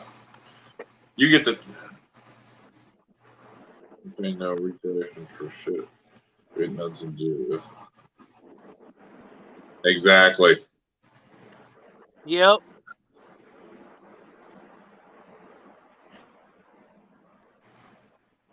I don't know who's getting yelled at. Oh, I think Justin's gonna yell at that. Yeah, I think it was me. I'm pretty sure. If somebody's getting yelled at, most of the time it's usually me. Did everybody see my nice new shirt? Did you see that? Just so y'all know, tonight's live stream is sponsored by Annette Cruz and Gotta Love Gabe from Gotta Love Carpet Python. They were the supporters on last weekend. They get the big shout out. Well, I was thinking you was collecting the big funds tonight. No, I'm just giving them a shout out from last live stream. Justin, Mr. J, he did a comment earlier saying that you two look like a good couple. Who? Well, if there's three of us and I say you two, I'm assuming that would be you two. What are you talking about? I don't know. Ask Justin. He said I can't find it now. Maybe he deleted it. All right, what was that comment? Repost it. I said, Donnie, you and Chris make such a cute couple during your last live. Ha ha ha. Did you find it? Yeah, right there. I posted it up there for everybody to read. Oh, brother. No, I don't think so. This guy's all, ooh, I'm all like you two. I'm like, well, there's only three of us on the panel. All right. I'm not making him a mod no more. He's unmodded. Heather, take care of him. You kicking out Mr. J? You don't want Heather on your ass, Mr. J. Hey, you're my COO, and I'm still not one of your mods. I see how it is. Actually, you want You to need to make mods on your channel too, so I can post links when you're live. I need to make you one. Yes, I have a bunch of mods. When I first started my YouTube channel and I was watching people, I made certain people mods like 2 years ago. I was your hero, huh? Heather was one of my first because she didn't play around. She just destroyed people. They come in and trolls. Hell, I never had to use them until like 2.5 weeks ago. And like 2.5 years, I did the first time to get to use them. But I have to go on my computer and do it though. Heather said, "Don't get me started. Don't get me started." Yeah, don't make her mad.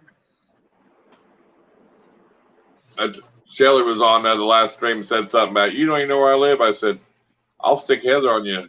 I said, she can find Chuck Norris, and she started running her mouth, and then and Heather popped up. Yeah, I can. She goes, oh, how you doing, Heather? She's a dentist. She'll find your ass. All right, good night, Elite. Have a good one. See you, John. Thanks for stopping by, buddy. Care.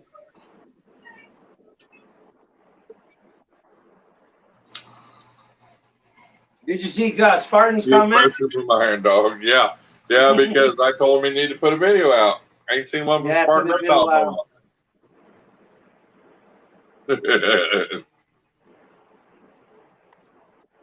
Well, I like watching the videos. He does some pretty good videos.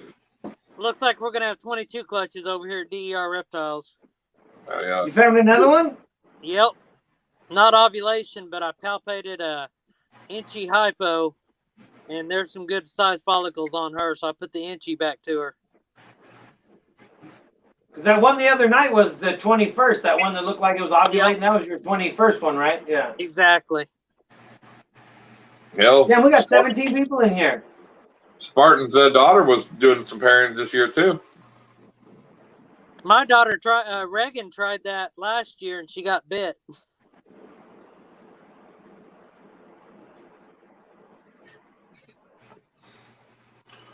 She had a hold of him the other day. She was No, I'm getting talking. better.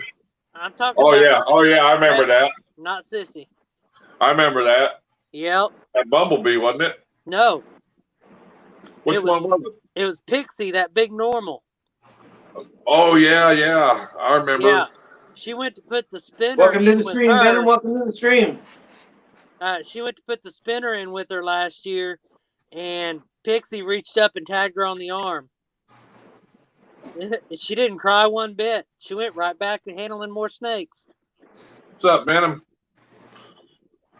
Hey, Venom. Cool. So, Justin, are you having any breedings this year? Not that, well, this coming year, yeah. So no clutches this year at all? No, No, I only have the 2 females right now, and they weren't big enough. Oh. That'd be awesome, Jason. They're big enough now, though. Spartan, was that the one that was in the incubator? Is that from the it wasn't that one, the spider or whatever? Did that one go?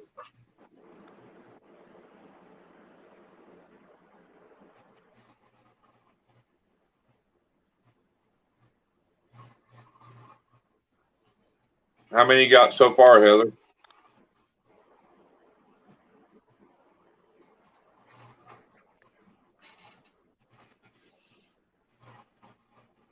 Yeah, I'm very surprised how my season's going, given that I started late and that whole move from Florida to Oklahoma. Cinnamon spider bongo to a lesser. Nice. Yes. Nice. I like the bongo.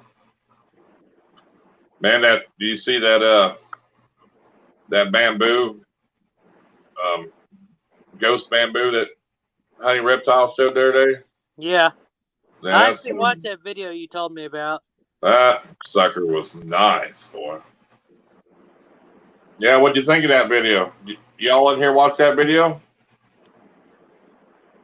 It's something I'd never do.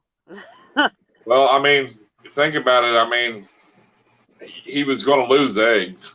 Right. So The I one mean, that he cut open and took care of and Yeah. everything? so Yep. I mean, you know the eggs are going bad, and you're losing them, and he tried something, and You might as well try.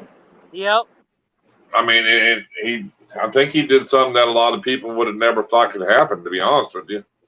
I mean, he cut that egg in what, 3 weeks? Yeah, Yeah. he said if anything built up any mold, he just cut it right off. Yeah, he cut them open in 3 weeks. So I mean, and it lived. He said he watched that snake go from white to what it is now, the darkest snake he hatched out. Yeah. It's very, I mean, I'm one of them people that you do what you got to do to take care of your own stuff. You know, I'm not bashing anybody. You know, it is what it is. You know, drama is drama. I stay away from it. But, you know, I just tend to just try to stick to the basics. I don't try to go over and above on what I know up here. Right. You know, I've tried different things to do different things, and like that egg I showed you, that foot powder's working. So I've got another month, and hopefully it'll be a small baby. I'm glad I got that question answered for you too when you asked. Yeah, that threw me for a loop there for a minute. I sit there and asked Chris. I was like, "Hey, what kind of foot powder do you use for moldy eggs?" And then Jason from Going Youper messaged me on Facebook and said, "I use this." Like, what?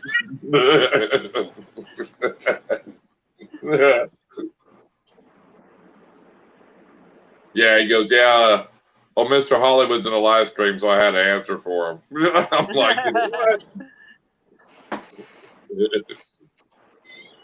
Yeah, it was kind of ballsy. I mean, but it was Yeah, you and know, it's I real. mean, it's It was something that I ballsy, would, and you I know. mean, he took a big chance at showing the world it too.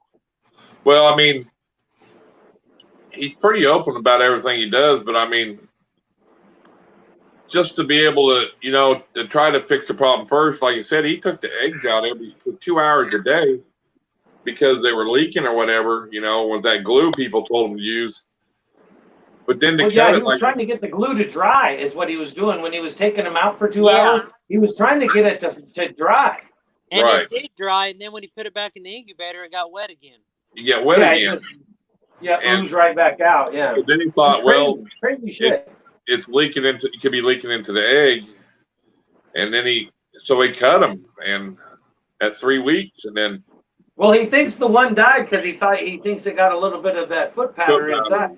Yeah. But the other one hatched out perfectly fine. I mean, he cut that egg at 3 weeks, dude. I mean, and it survived. I mean, he took care of it. I mean, it goes to show you. I guess these eggs are a little bit more hardier than what we think they are, maybe in a sense. But I mean, it's anything when people have a snake die or something. They investigate sometimes. What did it get umbilical cord? I mean, it's science, I guess, if you want to look at it. You know what I mean? My first clutch that we cut that was a vanilla to a fire. I was, I look at after I cut a clutch, I look every day or every other day to see if any snakes come out. A lot of people leave snakes in the incubator or whatever until they shed. Some of them wait till all the eggs are empty and then pull the snakes out. What I do is I go in there. Okay, a snake. Welcome back, Rob. Welcome back. As soon as the snake comes out of the egg, I go ahead and pull that snake out, give it a bath, and put it in its own tub. That's just what I do. It works. But I noticed with one of the eggs that one of the babies had the umbilical cord wrapped around it, but it was about that far from the head. And I didn't want to bother it because it was in the egg, but what I did was I pulled it out far enough to pull the head back through the umbilical cord, and then it went back to the egg and everything's fine. Everything's good. Heather, you haven't watched it, that video? I thought you said you had watched it. Yeah, it's No, she may be talking about the Spartan video because Spartan said the worst thing he saw was Chris Hardwick cut an umbilical cord without tying it off first. Oh, okay, yeah, I missed that comment. I got you. I seen that on Facebook. I got you. I'm assuming. I'm not sure if that's what she's talking about or not, but yeah, it probably is. Yeah, that's why what you thought. I missed that comment, so that's why I didn't know about it. But I mean, what I've always done is when they're out of the eggs, I just put them all in one tub in the rack. It's no really like I was talking with Rob. He leaves his in the incubator, but what's the difference? They're all balled together in the incubator, Yeah. or they're all balled together in the tub. You know what I mean? But yeah. I think they I always have better luck with them together because they're balled up and they shed. I mean, that's just what I do. I mean. And I put mine on Pro Coco right off the bat, and it's I watch a lot of mutation creation, as you could tell of how my racks look and stuff like that. But I know he leaves his snakes in the incubator so they shed, pull them out. But just because how I think up here, I try to I put a serial number on all my snakes. Right. To keep track on that's number 1, this number 2, this number 3. I just try to do that, even though I know it don't matter because they're all from the same clutch. They're all going to eat. They're all fine. But it's just my thoughts of it. So Yeah, well, y'all might get to ask him about it because he has been known to stop in on my live streams and say hi and ask how things are going. So, Is it Chris, a newer video or is it an older video? Which one? The one of Chris Hardwick. That was posted last week or the week before. Yeah, I would think he, because I haven't seen it. I haven't seen that video, but he's getting some hate from it. Yeah, I mean, he's got what 30-something thousand followers. So I mean, yeah, it's plastered all over Facebook. Yeah, Justin got mad at me the other night because he stopped in and said hi to me. I still hear wasn't about mad. I just missed it. I was upset I missed it. He's like, I missed it. You had him and I missed it. Guy's videos. He's like, God dang it, that's why I do what I do because of him. I mean, hey, that dude puts in work, dude. I remember he was putting out 3 videos a day. Yeah. Yeah, that guy's a savage on the videos, man. I don't know how it's not a lie. I mean, he puts some work in. And you can tell because his channel, I remember when I first started, when I watched him in the beginning, he was barely over like 1,000 subscribers. Yeah. And then it's like in a couple months, man, he was way up there. I mean, but man, I mean, whatever makes him money, he's into, I mean, really. I mean, that's just it. Oh, he is into the business. He's dabbled in a lot of different stuff, man. Yeah, for sure. I'll be going live. And dogs and all kinds of shit. I'll be going live Sunday, cutting another clutch also, just so you know. Oh, now look, I'm self-promoting on my channel. Yeah, hey. Hey, remember though, go back into the older live stream and click a couple of us as mods so we can post links. Okay. Yeah, if you go back to your live video that you just posted, you can do it on your computer. You can go right beside the comments and it'll say add mod. Because they can post your links up through your videos like he's doing here for me and stuff. I posted his link too, didn't I? Yeah. I can do that right now. You lost a viewer right now. I bet it's not a good video. I mean, I don't think I want to watch that, I mean. I kind of skimmed through it and I saw him cut it and I just turned it off.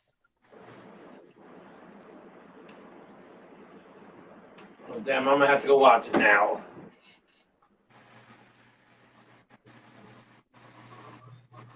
All right, let's see.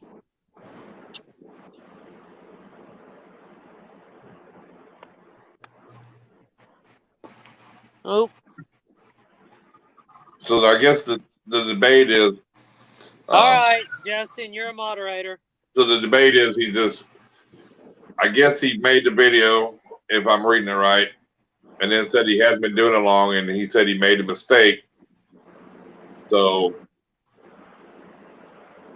he admitted his wrong, but he went ahead and showed the video anyway. I mean, I guess, he knew he was going to get hate on it, but he still, at least he justified it. He had to have done it for an educational purpose or he would have never loaded it because he loaded it.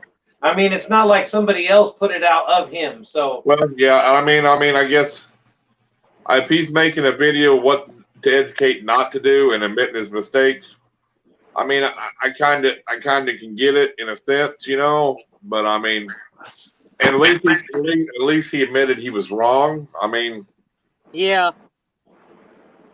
I mean, so maybe I mean, I can understand it. I think that's the biggest thing now is people putting videos out, even if you don't want to see it. If you have something pass away, be open about it. Why did it die? I mean, or a clutch didn't make it, or they all had shark jaw. Let's get it because, like with honey reptiles, they've talked to a lot of breeders, and there's a strain of pied they are almost positive that is causing shark jaw, and or they're not compatible. Maybe 2 pieds ain't compatible. I mean, and we could all get one in our collection, not know it. from that line. You know, I mean, you could buy a het pied or a pied and not know it, and breed it to your pied, and have all sharp jaws like he did. You know what I mean? So it's kind of good to get some of that. You know, I mean, I don't know. I didn't see that video. yeah, Man, I mean, those are gorgeous snakes too. Man, those things are just gorgeous. yeah, Man. and I mean, in like you said, you know, I mean, yeah, I've seen it in one of his videos before. I mean, he said you got to watch, trying to, you know, give advice on stuff, because Yep. if you slip up one thing, people's going to call you out on it, and you could be wrong. Even though you go back and say, hey, I made a mistake, they're still going to call you out on it. Yep. I mean, so giving people advice on how to do things, that's a touchy thing, you know. I mean, It is. I mean, so you Well, got he had to have had a reason for doing it, or he would have never let it load. You know. right, and I'm sure he did. And he said he did it to. He admitted he was wrong, and he showed that, you know, he said he was wrong, and he should have tied it off. So he was probably saying, "This is educating people. This is what not to do. I fucked up, man. You know, don't do what I did." We all can mess up. I mean, we've all messed up. I mean, we're all gonna mess up at one time or another. Probably. I mean, that's never gonna go away. You know? I think if that was me, I probably wouldn't have showed the video, but I may have talked about it. Right. You know, But I there's mean, a difference between showing the video doing it and then talking about it. right. But I mean, I agree. I mean, I think the community's got a lot more transparent in the last year or so than they used to be. You know, nobody used to share information or give you no help or insight, you know, and now a lot of people do that. So, I mean, it's kind of nice, you know, because, you know, I remember 30 years ago, man, you know, 35 years ago, you kept your snake in an aquarium or a goddamn plywood box with goddamn them big ass candle or Christmas light bulbs or whatever you could find to keep them warm, you know. And them are the same people that you go on Facebook and say, "You stupid son of a bitch, you need to be doing it this way," when they started out the same way, you know what I mean? But back then, didn't nobody give you no information. You had to learn on your own, you know. They didn't share nothing. that's another thing that, you know, I've seen a few YouTubers talk about is, yes, if you're starting out, you're going to have questions, you're going to do research, this, that, and the other. But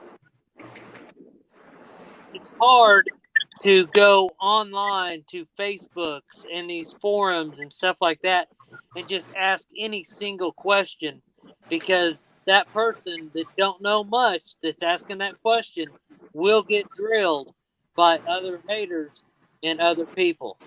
Oh, Facebook's the worst. That place is the devil for groups. It is. You know, It is definitely the devil. I'll admit it. You know, whenever I got into ball pythons, I used to hate them. I used to hate all snakes. I was scared of them. I wanted nothing to do with them. If they was 10 feet away, that was not far enough away. And what did I do? I was watching YouTube videos. I started learning more about them. I watched a lot of snake bite videos, you know, the Brian Barczyk videos from the, you know, few years back. I watched everybody's video. I watched Jason. You know, I just watched a lot, researched a lot. And of course, the way I am, and I still do this to this day, I still watch videos trying to learn. But unless I have a question that I'm just totally stumped at, I find the answer and I try not to ask anybody. Well, I try to reach out to people that I know I can trust in the community. Right. Yes. You know, I mean. But being a new person in the community, it's hard to know who to trust and who not to. Well, you know, there's a lot of people you could ask Jason or. Well, I mean, if anybody like that though. Oh, you mean if you didn't know nobody? Yeah, if Sissy came online wanting to breed snakes right now, and I wasn't breeding snakes, I knew nothing of what she was doing, and you know, I had some comment to say about snakes, and she posted a question. I commented on it. Well, yeah, if I was a hater, that'd be someone I would be looking for. But just a new person coming into it, don't know who can I ask. You know, how can I get a hold of somebody and figure out, what to do? I think there needs to be some sort of platform that, hey, you got a question, come here, ask it, or, try to say, hey, here's a, Instagram account you can go to, ask it a question, and there'll be an answer for you. No problem, no hassle, no bashing, no nothing. There needs to be something out there. That way people can ask questions that are new, that don't know anything, that won't get bashed when they do ask a question. If that makes sense. I mean, I went on the face group, just looked at them on Facebook, and I've actually private messaged some of them new people to, Mm-hmm. so because I knew they were getting bashed. I was like, hey, this is what you can do, because them people that do that, they used to be the same way. They just don't realize it, and they're the worst groups to be on. In fact, there's some groups on there say for ball python keepers, and if you have a problem getting yelled at, screamed at, bashed, or let down, don't join this group. I mean, Right. like they all know everything, and really they don't. That's the thing. That's the thing about me, is I just don't go to them groups. I don't go to any other. Right, I don't either. It's not no more. No, I mean, what I do works for me. It may not work for you. What you do may not work for me. What I do may not work for Jason. Not throwing your name out there, Jason, but what worked for you may not work for me, and what works for me may not work for you. I mean, to each his own. As long as the animals are healthy, wealthy, and wise, that's all that matters. Right. I mean, how your setup is, if it works for you and the snake is doing good, I don't have a problem. But, if you got a question about anything else, there's plenty of people in the community. If you reach out to me and I don't have the answer, I know I can reach out to you, Donnie, or I can reach out to Heather or Todd or Rob or, Granddaddy Herbs or anybody like that, that has way more experience and can maybe, or maybe not, even if they just has more knowledge, I mean, right. Somebody, if they don't know it, they might know somebody that knows the answer. And that's how we do it. This is why I'm hanging out with you folks, learning. It's a good platform right here. That's what's crazy. And I've only been doing this for 4 years. I'm still a newbie. Yeah, but there's some things you might know that I don't know. It's vice versa. We all know. I've always said that in all my videos too. It's like when you're researching information, don't stop with the first thing you find. Continue searching. Take 10 people's idea and make one of your own out of it, and that makes it way better, Yep. Right. And see, that's like, I was considering getting into another reptile, and I've watched several different videos on how to do that, but I don't think I'm going to do it. I think I'm just going to stick to what I got, because I think we're headed in the right direction, and I'm just going to focus on that. And there's something else I may be... True, Jason. Very true. Let's see, what did he say? It's hard to answer questions when you are not... No, keep going there. Yep. About people telling them about their temps and humidity. Yeah. Well, yeah, and there's some questions, too, that are just, I get the Instagram questions like, hey, my snake won't eat. And it's like, man, that's like, now I could sit here for an hour asking you questions about what have you tried to feed it, big, small, variety, I mean, live, frozen, thawed. I mean, sometimes there's so much, like, it's like you can't just answer one question. But there's people out there, too, that tell you that there's no such thing as a picky ball python eater either. Yeah. That they've never had one that theirs eats all the time. So are they telling the truth? I got to marinate them African soft fur rats for at least 2 days for that one girl before she'll take one. But, are they telling the truth, or are they just trying to make themselves look better by saying that? But then again, you get people like Sean Bradley tells you that he feeds his snakes 5 to 7 days a week. He said they even eat while they're locking up. But he doesn't feed them big meals. He feeds them small meals every day. 5 to 7 times per week? 5 days. That's a lot of rats. No, because what you're feeding a medium to, he's feeding a wean to, or a fuzzy. Every day, one of them. Smaller meals, digests a lot faster, gets a lot more growth. Where a big meal takes longer to digest. You see what I'm saying? Yeah. So he starts them out with like one meal, then gets them to 2 a week. Well, I've heard builds them about the up. smaller meals, but 5 per week is a little rough. Well, when you're getting them bigger, I mean, if you're feeding them 5 fuzzies and they're used to eating a medium, I mean, what's the difference? It's We'll just give them half a lot. they're giving their You know what I'm guts saying? time to relax in between. Dude, I can tell you right now, I got this bitch in here, and she's a bitch. She tried to. I opened a tub 2 inches to check her water, and she come out and tried to bite me. She does every time, and she's probably she's over 3,000 grams, and that girl will eat a small Can you show us? to medium rat every day, 5 days a week. I'm not lying. Because he If I don't let her. serenade If I her. let her. That's why. Huh? You don't serenade her. Yeah. She's tagged me more than once, dude. I mean, I left the tub open this far one time to check one about 2 or 3 up, and she come up out of there and got me. She just loves to bite me. She just give me love bites, I guess.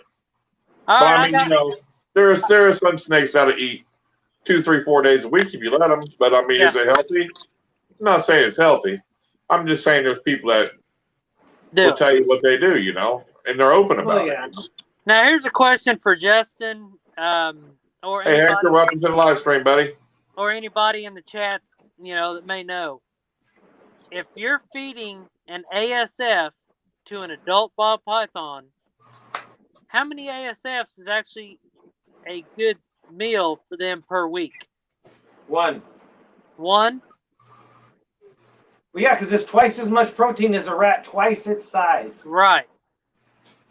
If That's you're feeding kinda what I like was two to three times a week with African soft fur rats, you're pumping protein like steroids almost. You're power feeding. Right. Honey Reptiles, what's up, man? I mean, if Hey, you're, we were just talking about him. But yeah, if I go to African softwoods in my whole collection, that's my only thing is you see how big some of my girls are, right? And some of them get, sometimes a large. So. Well, yeah, but you got to remember, an African soft fur rat this big is twice as much protein as a regular rat that big. Right. So, I mean, like I told Chris in the beginning, I said, if you got a picky female and you can only get it to eat once a week or once or twice a month, African soft fur rats are the way to go because you're still going to get in that equal protein. Right. In my opinion. Yeah. I mean, with the numbers, that kind of thing. I mean, I haven't done this that long, but I mean, through the research, that kind of thing. Yep. Nothing bad, Hector. We were just talking about, I asked them if they'd seen your new video out, and that it shows how hardy your eggs are, and that, I mean, number one, it took balls to show that on video. Yes, it did. And well, yeah, and if you're going to lose something, you might as well try. It's like it was having also the balls to try is amazing. But it was educational, and you just showed people that no doubt. There's stuff you can do to save your snakes, and that's, I mean, it's pretty incredible what you did. I mean, we were talking about, I mean, like you said, every snake is white when they start out, and it turned out to be your darkest snake. I mean, it was crazy, but I mean, it was awesome. Amazing, yeah. But I mean, it just shows you they're hardy, dude. I mean, he proved it. I mean, you can save that snake from dying early if you just try different things, I definitely. Yeah, I hear you, Rob. Thinking outside the box is key to life, I think. I mean, if you stay within the box your whole life, you're going to live miserable. I mean, like we talked about, if it's going to die anyway, why not try? I mean, well, yeah, exactly. If you can't stomach it, don't do it. But if you can, why not try? It's like. Right. Yeah, Rob had your back. It was terrible. Yeah, it was so terrible. I hear you, Rob. Well, now he's in the room. We're going to talk good. That's what we talked about, right? Yeah, exactly. You guys are terrible, Rob. Yeah, but I mean, most people would have just let it die. I mean that takes. I mean, it's really science. It's science and education. If it's going to die anyway, yeah. I mean, if it's going to die anyway, why not? I mean, it seems like, why wouldn't you try? You know, it's like, it's crazy. All right. I mean, and it proved a lot of theories, man. I mean, you cut that egg at 3 weeks and you monitor it and it lived and you watch it live, you know, and grow. I mean, that's amazing, dude. That's just amazing. You know, I mean, really, I mean, that's the part that I find the most fascinating is when yeah. it was open, watching it grow. Yeah. I think I would have been there, like, I would have probably put a camera on that shit and time lapse the whole damn thing, probably. Or I would have tried anyway, you know? No, I mean, even like you said, at first he took them out for 2 hours a day. That's showing you that temperature spikes maybe ain't the reason you're having a problem in the egg, you know? I mean, you know you're dropping temperatures if you got the egg out of the incubator for 2 hours. So like you said, they can be living good in the high 70s. You know, yeah, what I'm he saying? said he didn't get anything under 75, wasn't it? I think it was. Yeah. So I mean,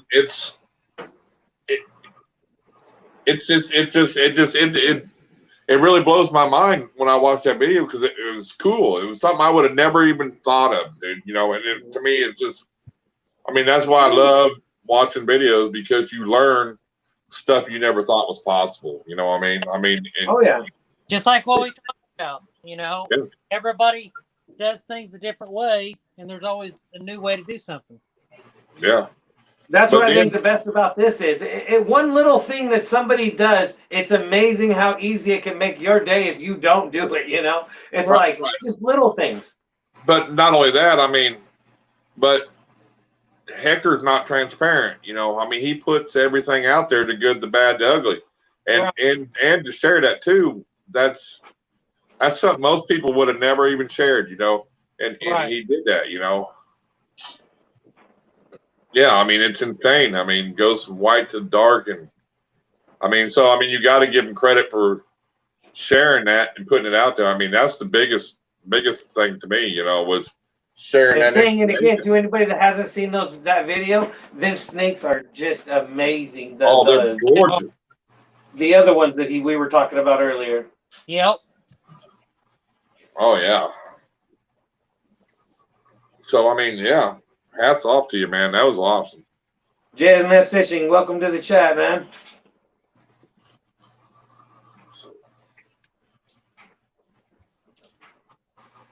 So Hector, how you feed ASFs, right? What's up, JMS Fishing? I believe so. He does a lot of fishing videos in Florida. Yep. I can't see comments right now. I'll see them here in a minute. What are you doing, laundry during the live stream? What's going on here? Hey, I'm not only a snake breeder. I got house stuff to do too. We do everything over here at DER Reptiles.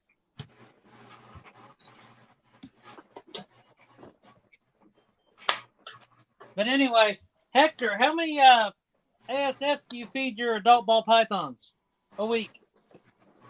We talked about that earlier too. Well, he's gonna mess with temperatures next year during his incubations. He says he feeds strictly ASFs. Yes. Okay. How many does he feed his ball pythons a week? Adults, big ones, big snakes. Ball pythons, I guess I should say. How many? What do you feed per week per snake? Is that what you're meaning? Yes. I hear you, Rob. He changes his females every week. So his males are every other week and his females are every week? No, he said his females change every week. Oh, okay. I hear you, Rob. He goes, Donnie keeps moving around and makes it feel drunk. Yep, we lost I know, it's like Jesus. He's like, I got shit to do. Oh, there he goes. We made him mad. No, I think he dropped us. That could be too. Carlos Cruz, welcome to the chat. What's up, Carlos? You better smooth up on that guy. He's my best donator. He's like a rock star, that guy.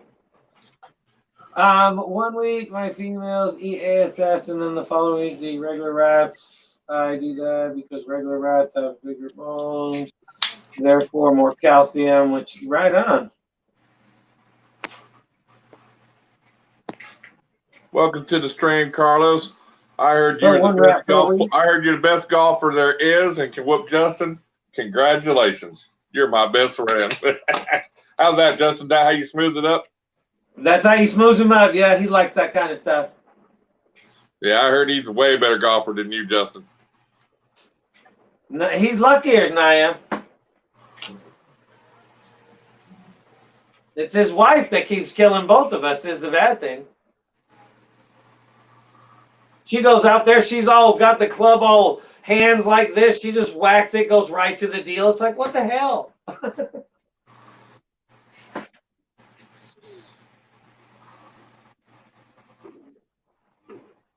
Right. Calories in, production out. There you go, Rob. So he switches back and forth from ASF to rats. You don't have a big problem with it then? Isn't that everybody's fear? Rob feeds pretty much frozen thawed to most of his stuff. Yeah, but if he can switch between the two, though, is the key.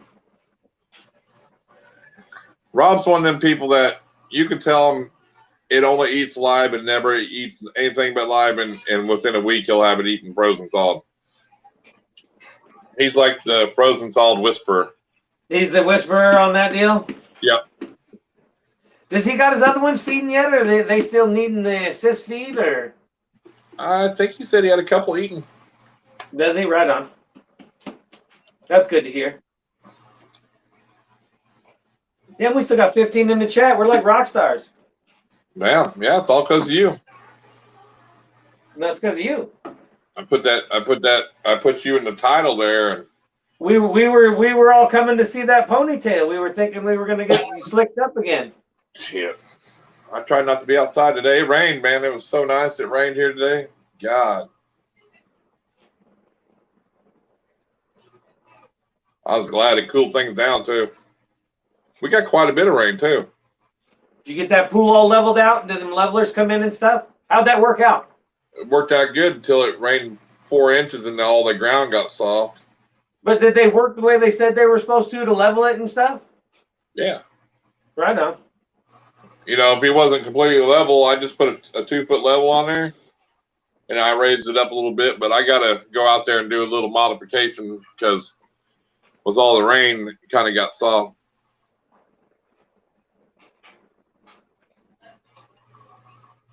That's right on.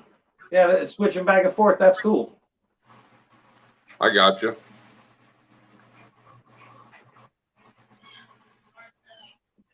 There you go. And no, we can't repost the link. We're always having to repost the link for you. Who's that, Donnie? Yeah, he's in the chat. Oh, you can read the chat before I get it, so. That's why I'm usually reading it. Yeah, because I got that delay, you know. And you know, I realized that at Donnie's when he did a live stream, I could hear, you know, by hearing him and looking at the chat, how the difference was in the delay, you know. Yeah.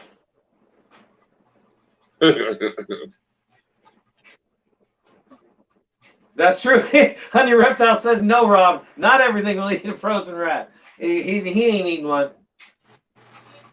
All right, guys, I'm back. He said, I won't eat a frozen rat or a frozen thawed rat.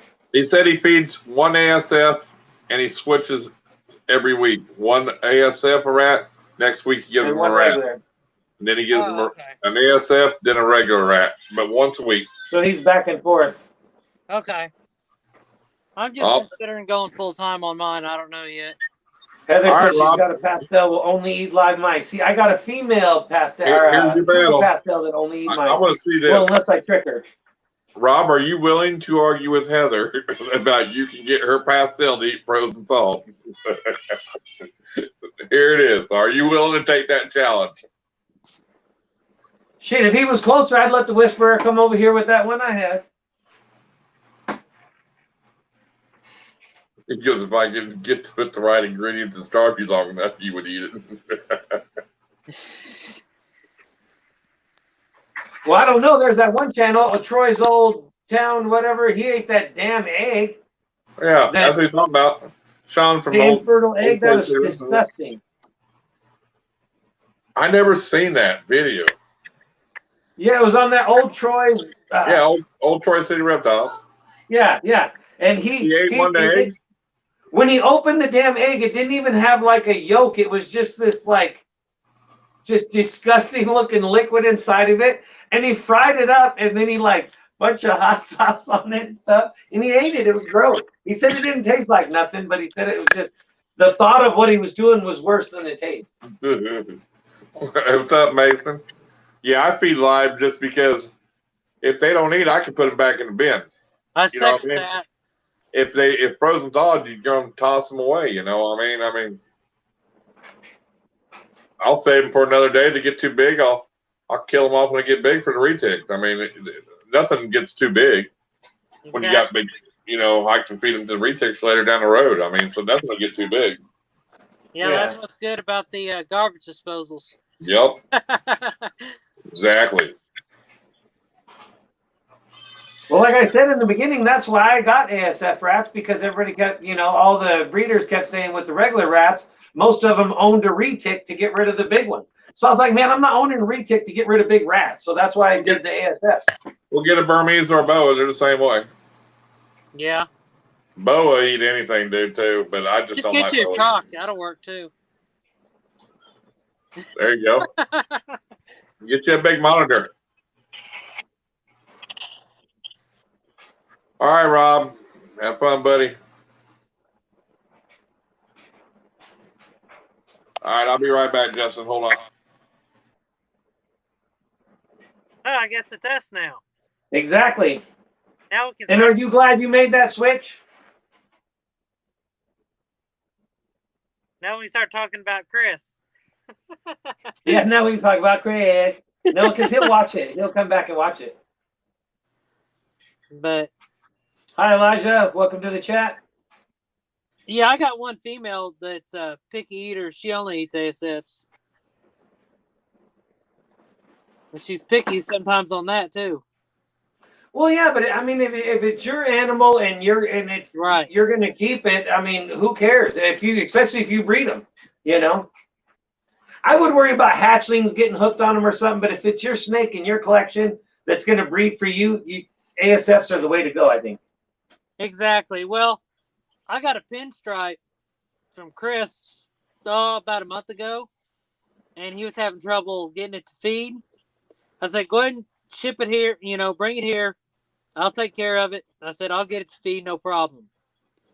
So I put it in the tub, and 10 minutes later, I offered it an ASF rat. Boom. Took it right instantly, yeah. The following week, I fed it an ASF rat. The following week, I fed it an ASF rat. I think I may have fed it 2 on one of the weeks, just because I was trying to get some weight on it. Yeah. And last week, I fed it a regular rat, and it took it. Right on. Well, yeah, I think it's just like getting them to eating frozen thawed. I mean, if you put the work in, I'm sure you can switch them over. And like Hector, if he goes from a regular rat to an ASF and he has no problems, that's amazing. That's amazing. That's everybody's fear. Everybody thinks they're going to get locked onto the ASFs and never eat nothing else. Well, which some of them might, but they do that with mice. They do that with anything, I think. About a month ago, I was low on rats, and my female grow out rack, the one that was behind me during the live stream whenever I was cutting eggs. Yeah. I fed that whole rack ASFs that week. And they're back to eating regular rats. So, yeah.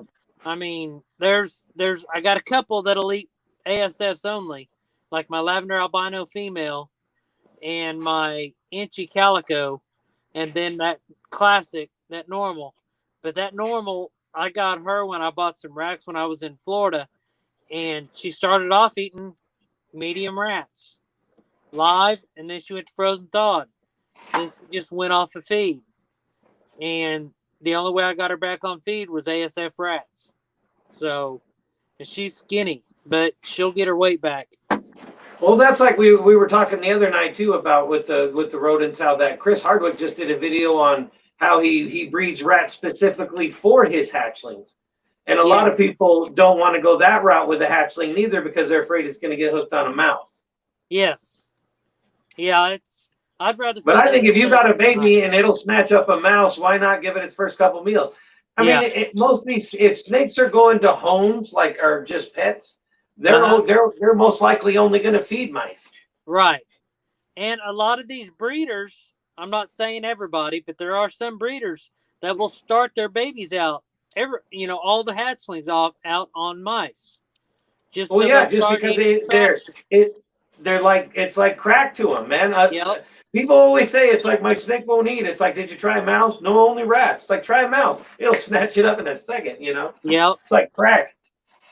Now, the way my thoughts are, as far as the way I run my little breeding business. Sherry's keyboard's about this big, everybody, that she's talking about. I think that's what she's talking about. It's like this big. I feed all of my holdbacks. I'm going to start feeding them ASFs.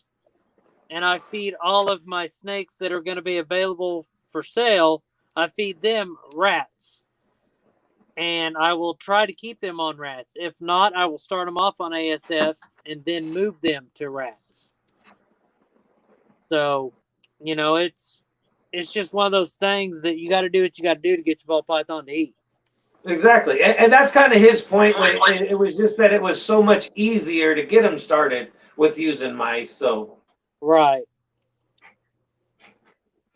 But I breed mice. I breed mice anyway, and it's mostly just for the smaller food for like the monitor and that kind of stuff anyway. And I have one that only will eat mice unless I sneak in the African soft fur. Right. But as long as with her, if I could sneak one in every other time, and then if she pounds down a couple mice in the middle, just those every other week is fine with ASF. And she's grown good. She's probably 1,700 grams now. So okay. It's working. Yeah. Yeah, it's one reason why I got my ARS racks and got away from the sea serpents and my homemade racks is because of the success that I've seen other breeders have with, the grayed out tubs and, just how good of racks they are on the ARS racks and also Freedom Breeder. But I don't have Freedom Breeder, of course, but I wanted to go to the ARS racks and go grayed out tubs because I thought, and also use Pro Coco to put the babies on right off the get-go versus putting them on paper towel and then moving them over.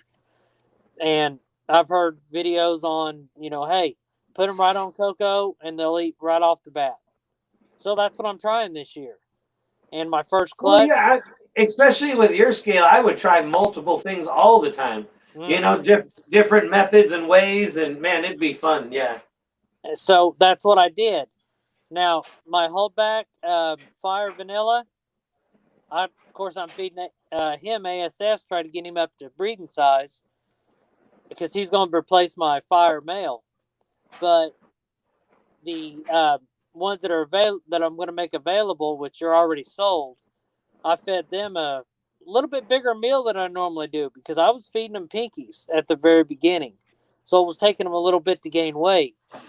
And I was like, no, I'm going to try to do, kind of what Billy does and feed them that bigger meal just to see how they do in these tubs with the Pro Coco. I just threw everything to them at once versus try this, try that, whatever. 6 of the 7 babies in my, for sale rack ate the first time I fed. This week, that other one ate. So I have all of my hatchlings already eating. So that's good, and I'm happy. Yeah, that's awesome. You can't go wrong with that. That's amazing. And it's they just came out of the egg. 2 weeks ago, 2.5 weeks ago. A couple of them's already had 2 meals, or most of them's already had 2. There's only one that had 1.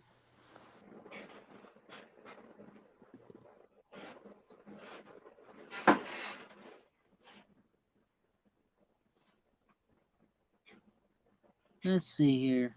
Yeah, I can't remember what rack he's got.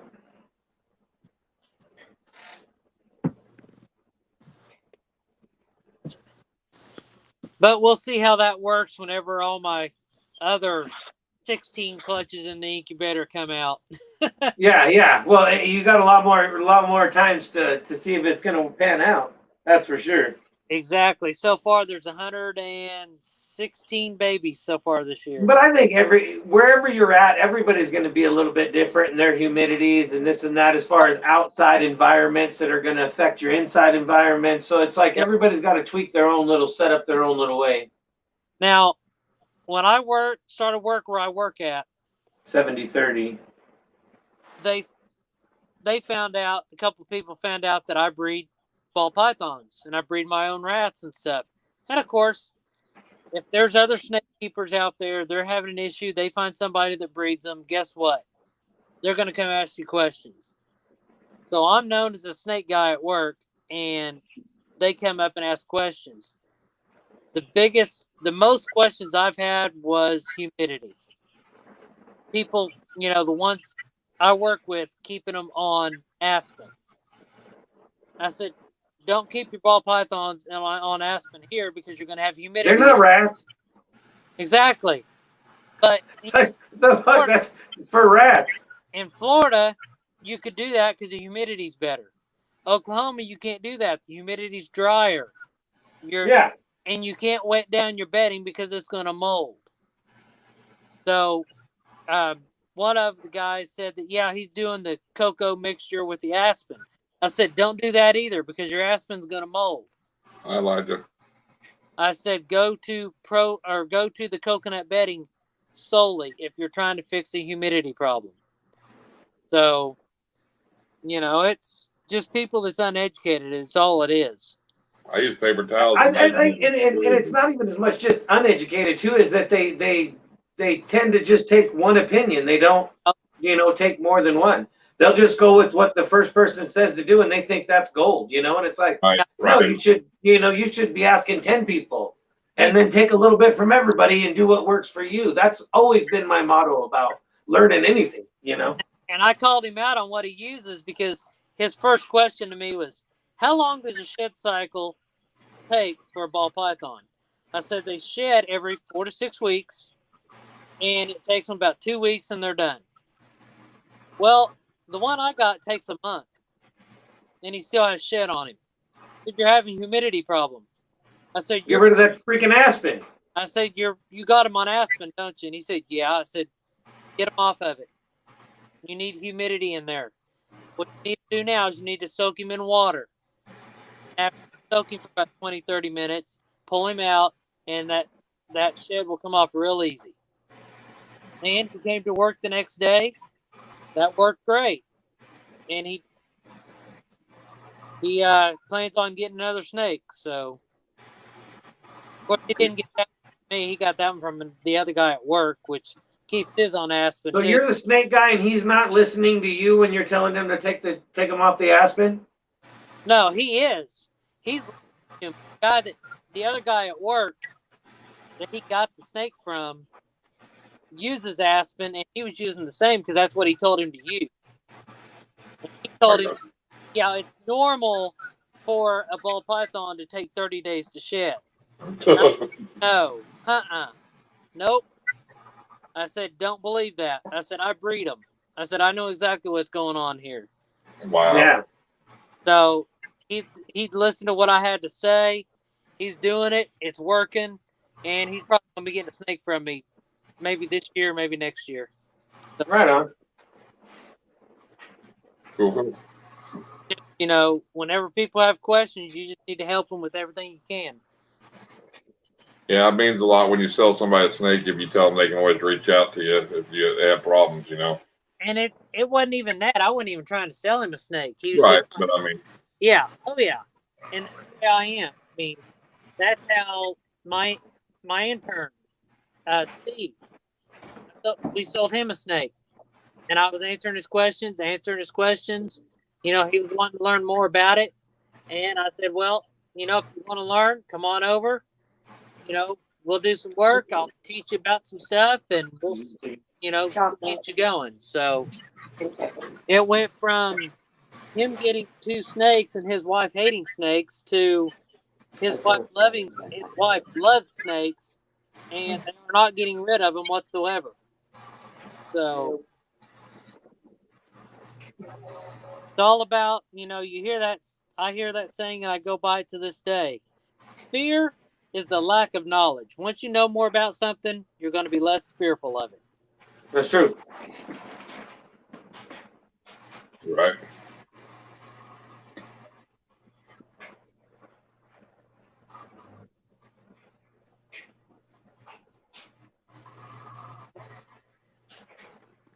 But yeah, people need to be smart if they're going to get into the hobby and start breeding. That's for sure. Oh, anybody in here that doesn't know too? Remember, Honey Reptile still got his 2,500 subscribers he's trying to get to giveaway. Yes, Make sir. sure to check that out.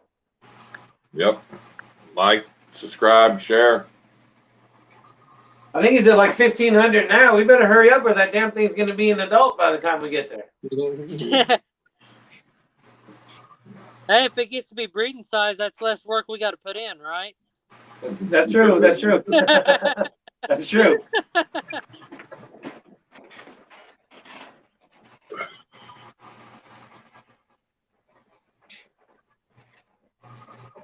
Yeah, I think he's at 15 something now.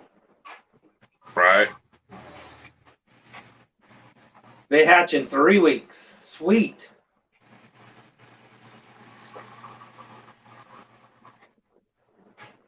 Exactly, Heather. See? I'm with Heather. It's funny how you can get if you don't get the hybrids, how much faster they go together, like the freedom breeders, Oh, yeah. I mean, Racer put his together in 25 minutes, his whole rack. Well, I did that between my ARS hybrid rack and my rodent racks. One was hybrid, one, of course, regular. I can see the difference. It's night and day. Right. You're saving money. You're saving shipping. You just got to put in the work. That's all it is.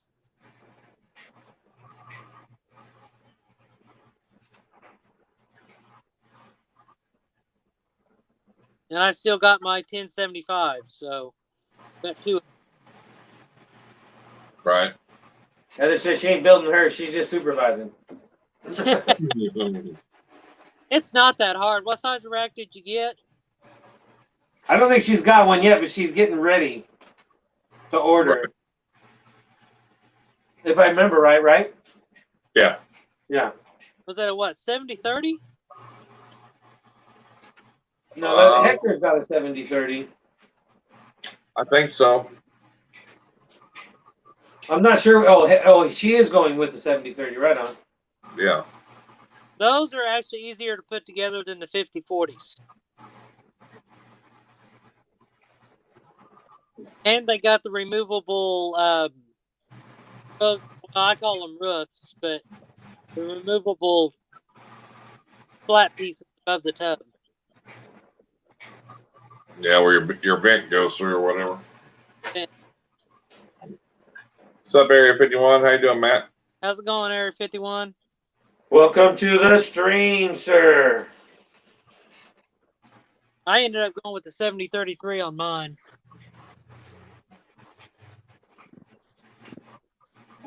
Yeah, it makes it a lot easier to clean those the vents on those whenever they lay eggs to get that egg smell off.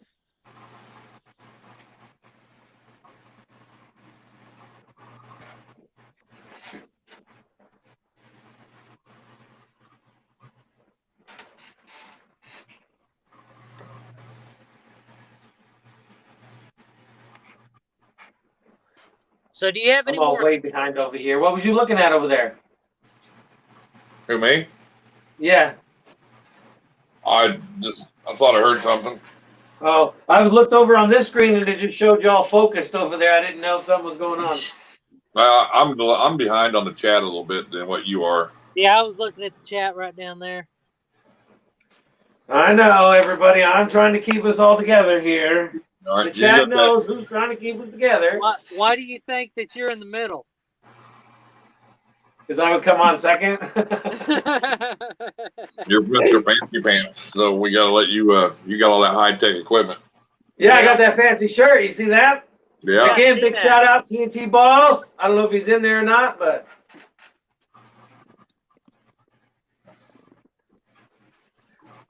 I need a shirt from Honey Reptiles too, so I can Nope. sport it on the live streams. I'm doing good. It hasn't escaped again. It's all safe and sound. It only escaped twice so far. Third My time's God. a charm. You probably won't find it. If I don't find it a third time, I'm gonna let the other one go with That's what he said. I'm gonna let the other one go. He's all like, screw it. it.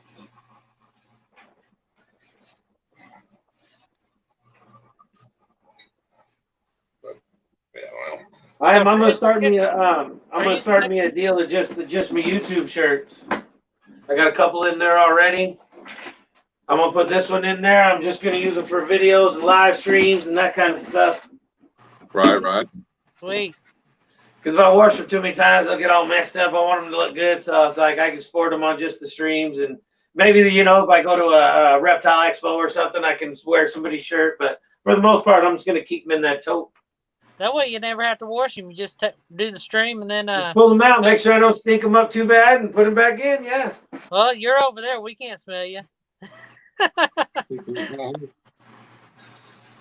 So, Yeah. Chris, how many more clutches you got going? None. None. You're done for the year. How many did you end up with? 4. Hopefully, I'm on the list for stickers. Well, I had 6 going on, but one absorbed the follicles. One had a slugged out clutch, so I had 4 good clutches. So Sweet. He was Yeah. showing off them babies earlier tonight. They look good. Got a couple fire pins. See, what was I doing earlier? Oh, I was over Doing laundry. We was watching you. Well, we was doing laundry, but not before I got on the live stream. I was just being funny. We was over there cleaning the house, or cleaning the shop over there. What I call the shop. no, Hopefully, I'm on that Honey Reptile list for stickers. Yeah, I got to design me some new stickers because of I'm changing my logo. Oh, I've been hearing that for 3 weeks now. Yep. yeah, he idles that guy that I really don't care much for. I really don't like him much, to be honest with you. I Who? don't know. There's something about him, you know. I'm not a big mutation creation fan. I'm going to tell you right now. Oh. I'm not a big mutation creation fan. I don't, he's not my idol. It's just something that I like the way it looks. I like how it works, and it's working good. So Don't get me wrong. He makes some beautiful snakes. I mean, Yep. some nice snakes. I mean, for sure. I don't think he likes me because he won't trade stickers with me. I've asked him 100 times. He won't do it. He won't even give him the address for him to send stickers. I told him like the other day, I said, dude, I was talking like the dog was good, cool looking or something. He answers me back and all that, but it's like, hey, you want to trade stickers? He goes silent on me every time. It's like he hates me. I don't know. I like the guy myself. He's not a bad guy, but he don't like a fella. But I mean, he does make some beautiful snakes. I mean, I'm going to give him Oh that. yeah, hands, yeah. There's no doubt in that. Take that away from him at all. I think it just, I don't know, I guess he's just so high strung, you know what I mean? yeah, I mean, sometimes it's hard to, I mean, I don't know. I just, like I said, I like what he sells and stuff, but sometimes, I feel some people, I don't know what I'm trying to say. Just, you got to buy from him for them to even acknowledge you. You know what I'm saying? yeah. And I know a lot of the way he acts and his motions and everything. There's a reason for that, and he has covered that in his videos. I think he's got Tourette's a little bit. And I just figured he was like ADHD or something. a little bit ADHD. So Well, we're all a little messed up. Look at the creatures we keep. Right. Well, I understand it, but I mean, but that's why he does a lot of movement. He keeps moving because he tries to make it look. Oh yeah, it's like a nervous disorder is what it is. It's no big deal. I mean that don't really bother. I mean, there's just some. I was talking about mutation creation, Billy, over there. I mean, there's just some breeders though, them big time breeders that I mean, they if you don't purchase high dollar animals or high dollar sunsets from them, they ain't gonna acknowledge you. I mean, they don't give two shits about you. You gotta purchase them high dollar sunsets, Justin. Get them shout outs on them channels. Hey, that only gave me like 2 subscribers, so it's not like it gave me 10,000 subscribers like some people. Yeah, but when Billy does a shout out, it's them people. He's been doing a lot of shout outs lately, though, They for a grow lot of pretty little fast. channels. They grow fast, dude. Yeah. Yep. And I don't know. I thought he had stickers in his. I just wanted to trade stickers with the guy. He don't like me. Well, he don't have any of my stickers either, and I don't have any. I don't even need all the ones with like all the character faces and all that. Just a mutation creation sticker. It's all I wanted to trade. I don't know. You're right, Hector. A lot of them ain't genuine. I mean, if you hit their goddamn subscribe, they ought to do it to you because it's free. But yet they want you to hit their subscribe button. They want you to hit their Instagram channel. They want you to subscribe to their kids and their kids' Instagram. And it won't give you a subscribe back. You know what I say? I know who you're talking about with that too, and I can't stand his son. Well, I'm just saying, it's free. You hit the goddamn button, it's free. Fuck you if you can't do it. That's my feelings. I'm just saying. I mean, I don't care if you watch one of my videos. But if I'm giving you the respect, don't ask me to give you all this and you can't do one thing back. I mean, I'm just saying, I mean, you're supporting them 100% and their family and their kids. What's so hard to hit a subscribe button back, That's all I'm saying. I mean, it that's all does mean something to some of us when that does happen. They don't realize that. Yeah, I mean, I'm just sorry. I don't try to hide nothing. I try to be real. I mean, that's the way I feel, I mean, what are they gonna do? Unsubscribe to me? They ain't even subscribe to me to unsubscribe to me. What are you gonna do? Subscribe to me so they can unsubscribe to me?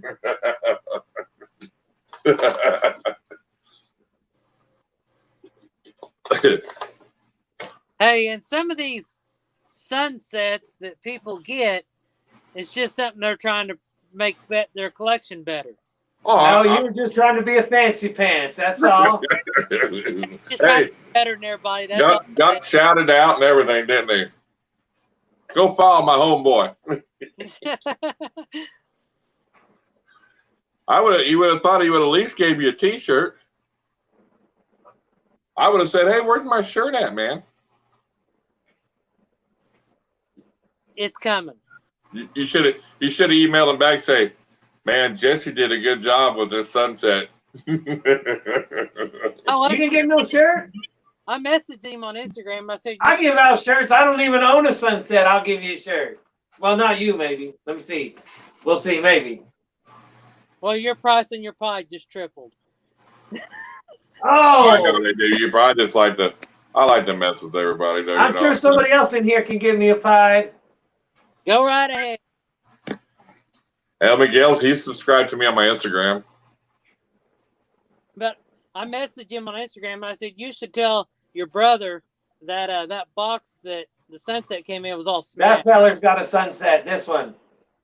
Yeah. Me. Right there, got one picture. The little guy on the end. The one that don't mean nothing over here. Oh, you mean something. We need to talk on Instagram. We're going to fix that channel of yours. Yeah. We need to fix my channel. Hey, Justin, I ain't paying you to go help other people. I got more money than you do, Chris. I thought you wanted me to help him. I thought we was buttering him up. Getting confused. We'll talk about it later. We'll talk about it later. We'll talk about it on Instagram. Hell, I had to give him your name on Instagram the other night. Hey, what's his Instagram? I was going to go live the other night when I was cleaning my rat tubs, but I never did. Yeah, that was funny. Oh well. That room's so small that it's hard to set up a camera in there and then just keep working. Snake room, I can get. Is it that the room's small, or you just have so much stuff in it? It's because I'm so big headed, I guess. You got all the damn racks in there. Hey, I need all them racks in there to produce rats for my snakes.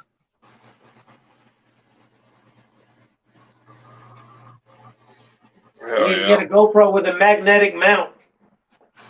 Yeah. Got your sticker in the mail, Justin? Seen that? Huh? Just tell Justin she got his sticker in the mail. Who? Elijah. Oh, right on. Yeah, that third one was nice too. Yeah, I think I had them. They turned out pretty good. Yeah, my snakes are gonna kill someone. Hungry man.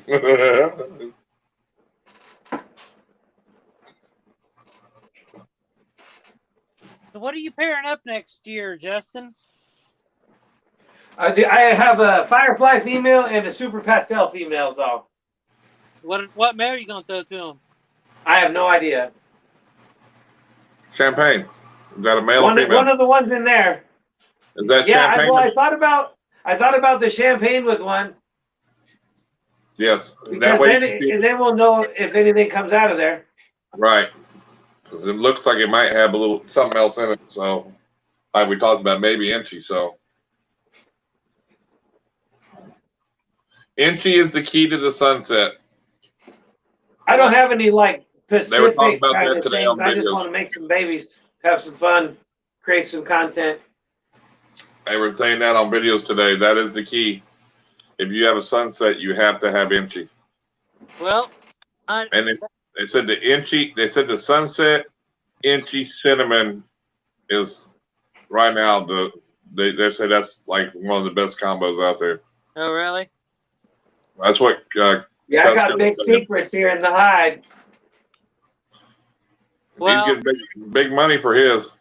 I'm breeding my sunset to the Inchy Hypo. Right. Here. I'm actually gonna.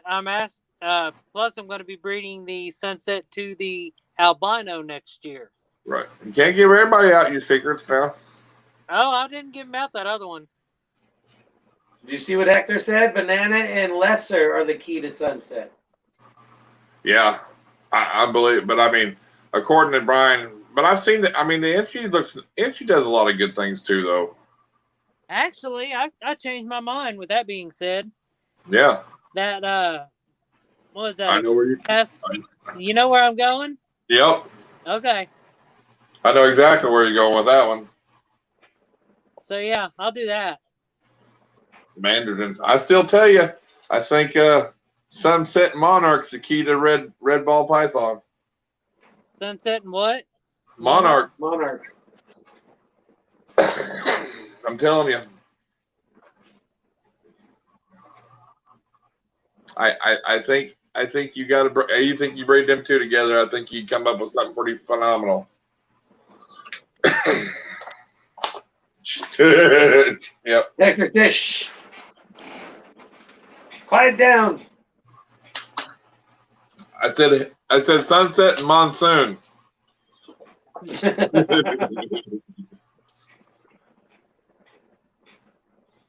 Look, he's over here got the look on his face like he changed his whole train of thought of sunset. You can see it in his face. I didn't change all my thoughts. Well, I mean, He's calculating right now. He's all like, what? He's all Yep. like, actually, because everybody talks about this red ball python, I think that's the closest pairing you're going to get. You get together in there, that's going to get close to it. I'm telling you.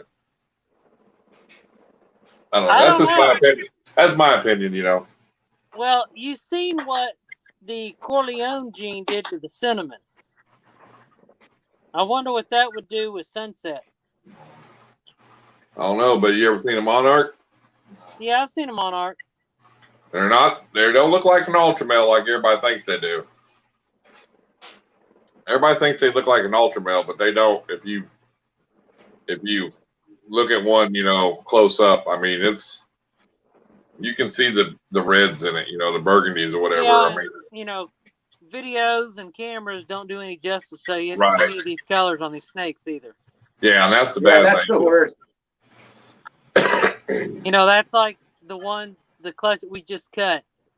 I guarantee you we saw colors that the viewers didn't see. Right. So, I mean... Well, that's always the case, yeah. Yeah, exactly. I think Hector beats himself up trying to get us the same image that he sees. I mean, I can see it in all of his videos. You can tell he works for that, and it's like it's killing him over there. Well, I seen this Instagram picture of the baby he put out, the pastel, and Yeah.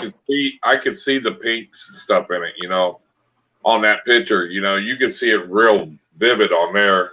The video wasn't quite as good, but you could really see it on the picture, with this that's got some monarch influence in it for sure, I believe, Right. But in person, I mean, Hey, you don't need to put the sad faces. You do amazing, man.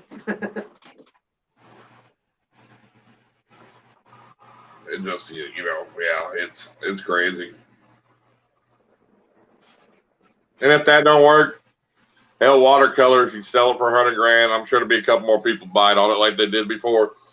Oh, Yeah. Jesus, I couldn't believe that. Yeah, what were they selling the heads for? $5,000 or some damn thing? $10,000? They get some Sharpies. We'll color them in there. Huh. That'll last at least what, 4 to 6 weeks? Yeah. Then they shed and get a whole new color. Well, that's Yeah. crazy too. We get that primer and enamel all in one, so it gets the primer coat and enamel in there real good. So Yep. I can't believe people fell for it without going and looking at it in person. Right. I mean, Well, come yeah, on. and only one visual, too. It all came from one visual, and then the dude sold like 50 hats, or supposedly. Oh yeah, I mean, come on. You gonna spend $80,000? Muscle Serpents you don't bought go 2 or look at, 3. You deserve to get burned. I'm sorry. Sorry, Muscle Serpents, Dave Palumbo, but you deserve to get burnt. You don't go look at And that. he's got that project like 4 years deep, too. He's got Hey. babies and babies and babies, and he said there's no damn color in that shit. None. I'm sorry. If you don't go and put your hands on it, you deserve to get burnt. When you're spending that kind of money, you better. I will pay a ticket to go look at that snake. Yeah. You know what I'm saying? I'm sorry. Yeah, that's stupidity in my book. I mean, Yeah. that's a lot of money to throw out on something you're trusting somebody, man. Yeah, if there's anybody in the channel or anybody in the feed that doesn't know what we're talking about, a few years back, somebody actually watercolor painted, I think it was an albino or something, was it? Yes, I think it was. Yeah, and then tried to claim it as a red snake and sold a bunch of babies and a bunch of craziness. I just didn't know if everybody knew that story, if they knew what we were even talking about. Yeah, but I mean, come on, man. Yeah, that's a lot of money for, and then it's only a head. Yeah. So, it's like, whew. Yep. Yeah, that's just a hit. I mean, come on. If I was going to, hell, a couple $1,000, I want to look at it. I ain't rich, Yeah. I mean, I don't know. That's just a lot of money to get burned on a goddamn snake. Yeah, it is. I mean, come on, man. I mean, Well, it's a high investment snake, dude, That's like these guys stealing pictures, posting them for sale, and then never sending the snake. Yeah, that's why they got that rips now on Instagram. They take care of that. They call them out. Oh, really? Yep. They call out them breeders for it. That's huge in everywhere too, in dogs and a lot of stuff, because like the bully breed and stuff, I know a couple breeders here in town, and there's California breeders that are using their pictures to sell their dogs from here. It's like, so that's in like all the different, And where are you breeding from, realms. Justin? What state? Do what? What state are you from? I'm in Washington. Washington. So you're up there by I'm a couple hours from Seattle. trying to think of that YouTuber. The gypsy ball python. I No, don't know I'm the nothing about YouTuber. gypsy. I'm that YouTuber. No, just kidding. Is there a YouTuber that lives around here? Yeah, he lives up in Washington, Spokane, I think. Oh yeah, Valley Reptiles lives in Spokane. No, not Valley. Let me see here. I don't know of anybody else in Spokane that I'm sure there's lots of them. I just don't know. I know Valley is. Anybody heard of the gypsy ball python or know anything about it? No. There's actually a breeder. There's a breeder with a YouTube channel here in Yakima. I have not heard of that either. I don't know what's in it or nothing. Let me see here.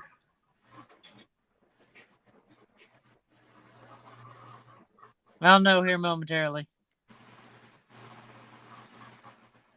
Xenoric reptiles. Don't know. Who is it? Xenoric reptiles. Yeah, I haven't heard of them neither. Has he got a big YouTube channel or? It's not big. Does Mike live up in Mike from Ball Python Boulevard? He lives up in Graham, Washington. Uh-huh. Ball Python's Boulevard lives in Graham, Washington. Yeah, they go to the show that we were talking about not too long ago. That said that's in Spokane if they have it. I think Kendra is up there too, ain't she? Josh works his booth during that show usually. Xenoric has like 897 subscribers. So he's not that big. That's a fancy YouTuber right there. Justin's got more than that. Huh? Justin's got more than that. He's bigger than that. Oh, I know that. He's big time. He fancy pants. I ain't no fancy pants. Half of them just want to watch stuff die. And the other half loves fawns.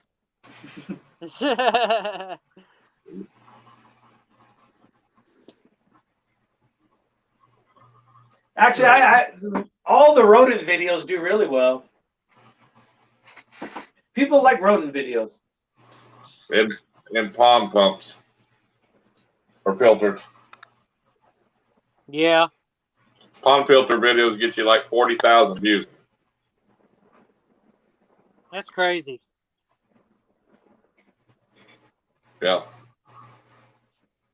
Look at How's you that- up there adjusting all your brightness and everything. Oh, Mr. Professional Video. You. I'm not doing nothing. Your brightness just changed. That's just my phone. Oh. I don't. That's what them androids do for you. Yeah, Mine does that now. That's I what don't do it. pisses me off. When I'm filming, it'll refocus all the time. It just Yeah, pisses me it'll off. refocus and adjust for you. I've been trying that bean. Oh, that's crazy. Right now. It's the 70s. Uh-huh. Look at the wife drawing some crazy 70s picture. Apparently she's bored while I'm live streaming. No, it was fun. I know. You're going to be in the doghouse later, that like Chris was the other night. I get thrown in the snake house, not the dog house. Well, that's no punishment there. True that. Well, my battery's about ready to die, and we've been on for over 3 hours. Oh shit, it is 3 hours, huh? Damn. Time flies when you're having fun. Yeah, it This is. has been an awesome stream though, man. We've kept a lot of people in here for a long time. Oh yeah, Maybe Oh, yeah. Monday's a good night for the Iron Animal Show. maybe. Do you guys agree or what? We've kept well over 12 people for almost 2 hours. Wow. And we've been up to 17 or 18, so that's pretty damn good. Yeah, it was a good stream for Monday night, actually. Hell yeah. And then don't forget tomorrow, my Animal House has a live stream. Stop on my channel. We do the old Tuesday live at 5. I won't be on that one. I may be able to do it at lunch for a little bit, but Be at 7 our time. Thank you all for I'll just stopping. stop by and say, I don't do an open panel on that one. I do sometimes afterwards. But just stop by and say hi. oh, I will. when I go to lunch if I get on YouTube. Right on. Thank you, everybody, for stopping in. And you can find Donnie at DER Reptiles on YouTube and on Let me Instagram, post the link real quick. and soon to be on Facebook as soon as I can get that thing started. Cool. Facebook Justin? sucks. My Animal House. There's Donnie's link. There you go. Bye. Make sure to show the host some love as well. Everyone, have a great night, and I will see you next time. Cool. All right, man. I'm We'll out see as y'all well, later. everybody. Take care. I appreciate everybody showing up on my side of the channel to support what we are all doing, and I hope you continue to do so. Take care and stay wild, everybody. Thank y'all for stopping in and showing the support. Until next time, peace.